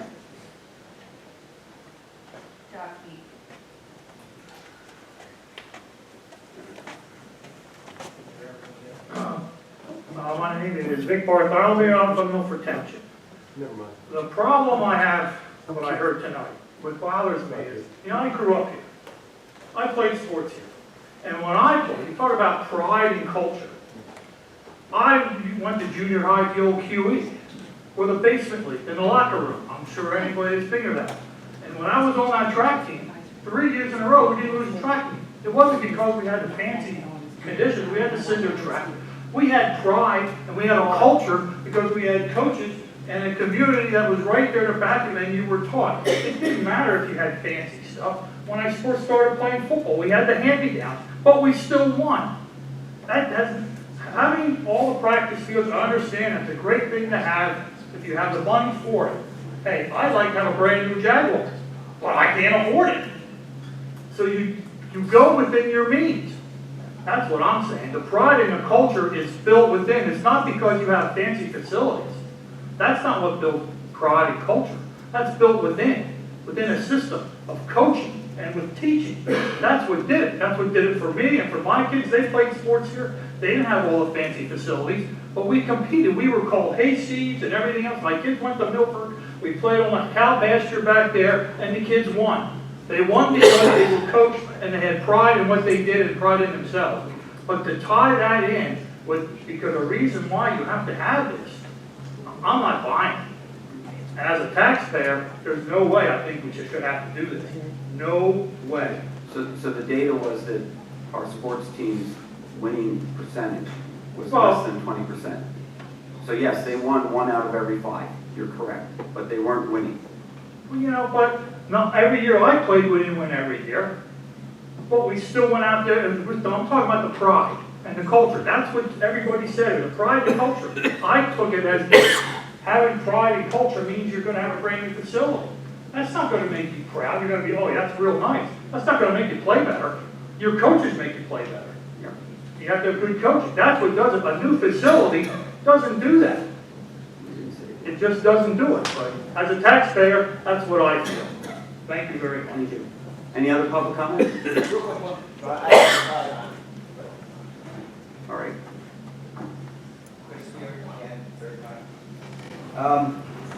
The change order form that you put up earlier, that Dr. Harner, I'm not sure what that was called, that change order form where you listed all the items on.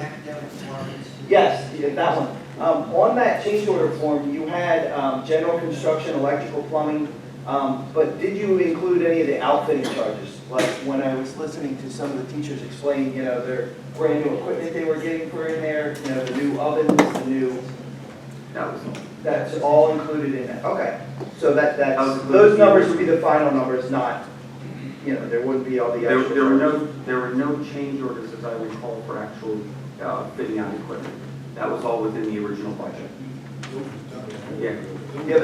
The other question is, no, I'm not telling you to stop. I just wanted to see if there was going to be more costs when coming down the road where you say, oh, we have all the outfitting. Building's done. Okay. Whether it's done or paid for, I didn't know. The two are always going. Item number 11, the public comment. Before you approve the final budget, you guys skipped. There was no public comment allowed before that, and there was quite a few people that wanted to comment before the final budget discussion. So, Mr. Solicitor, does that mean that that vote doesn't count? I thought you solicited public comment, you did not. I thought, but I wasn't paying attention to that element. Yeah. You admitted public comment during the course of the meeting, did you not? Yes. Several times. Mr. McCucci tried to get up around that time and couldn't. Yeah, but that wasn't. It wasn't the proper time, but it was about that time. Right after that discussion, there should have been a public comment, and there wasn't. Doesn't change the vote. Okay, that was the last question. Or one more quick If question. that's the case, I apologize. Okay. Well, it really wasn't me. I was just kind of noticing other people. This new practice field, you were saying it had a grading of about 5 feet above grade? Okay, a competition field. Does it have it? 7 feet. Okay. Dr. Hunter, you're about 5'6". There's no seating. I'm sure. All right. There's no seating or no bleachers involved with it. There are bleachers. Okay. So I didn't see any of this. Like none of us were given any drawings or anything. Nothing was made public about this. So we have to ask these questions to you now.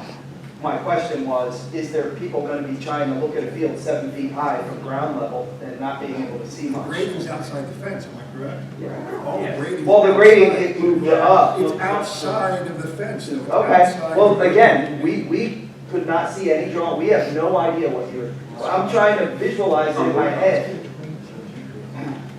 You know? Not that, yeah, not, if they haven't been available for the public, then none of that. Probably years ago. They're on the website. No. The latest revision just removed the field. Okay. Well, that was my 3 questions. Oh, and the other one, if it is just a boiler that you were saying costs $1.2 million, you could probably refer to Kelly Harper on that. I just replaced a boiler in my building, it was about $75,000. And that was for, you know, a large 1.5 million BTU boiler that I think is 350 gallons. It's probably about the size of the ones that would be in Milford. I doubt. I mean, even with your prevailing wages, 75,000 to 1.2 million is a huge, I mean, those contractors get paid a lot. Right. You're talking about the entire system to replace. Yeah, which probably wouldn't have to be done, I mean, but again, I didn't get to tour it or review it, so I just have to go off of your report. Thank you, Mrs. Spears. Any other public comment?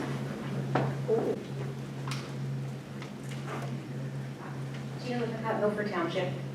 I actually don't want to do public comment, but I feel the need to address this. It was said over and over today about having a field for the sports teams to play on. Yay, they have a field, and that's great, and I think that's awesome.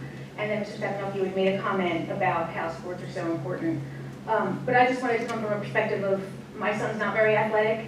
I want to make sure he has a seat for his academics. He also does TSA, Reading Olympics, choir, nothing that he would need the field for. And again, that's great for the people that need the field. But this is my question. There are over 400 students currently at Milford, okay? We vote to close that in July. We move people around. We have another vote already right away in August for another 400 kids that are in Tuhegan Valley. We do not have capacity for those 800 students to be squished in places. So what happens then? For the 2018-2019 school year, what do we do with those 400 kids? Where are my kids going to sit? We don't have a vote on that in August. Yes, the Tuhegan Valley School is, okay, hearing, I'm sorry, the hearing, and then either way you're voting, you would be having the hearing and vote within this next school year, and you've already said that would take place for the 18-19 year. And that is exactly why we put a community committee together to. And I understand that, that's great, but there's not the capacity. I've read the reports, I've memorized everything, I've looked at the seating, there's not the capacity. So even if they try to like finagle things, there's no place to put 800 kids right now in different places. We can't answer that because Because there's no place to put them. You would have to spend money on modulars or build. You would have to.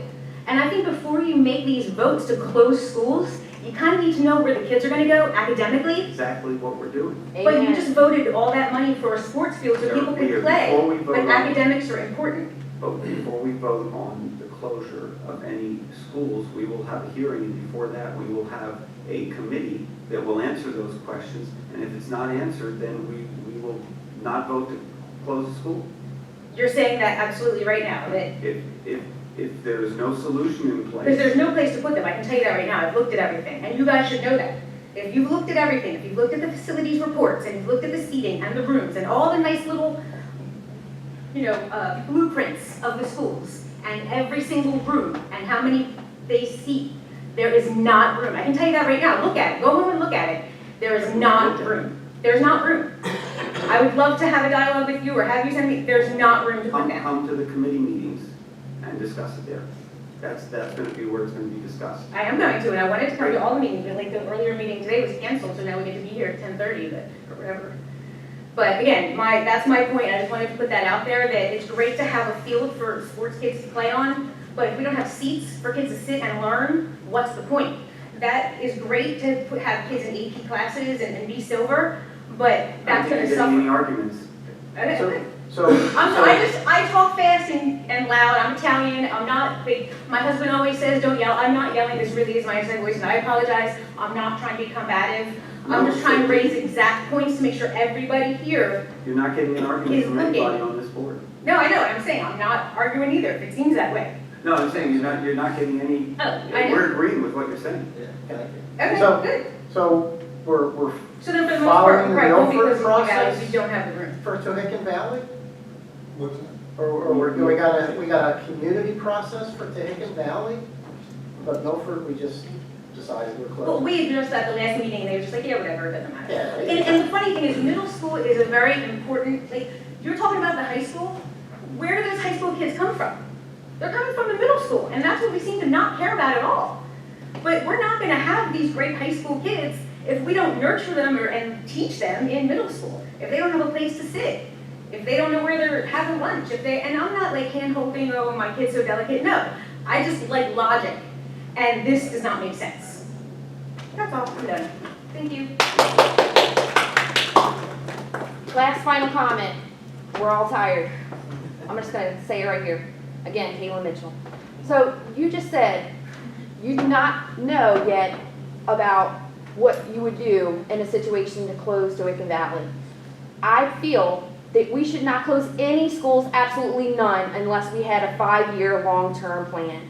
And it's very much a shame to me, and I think the citizens of this community, that we are not thinking this through long-term, and we just decided to put over $3 million into a practice field And apparently, that's more important than making sure we don't disrupt 400 students in an entire community. Shame on all of you that voted for that. Thank you, Ms. Mitchell. Any other public comment?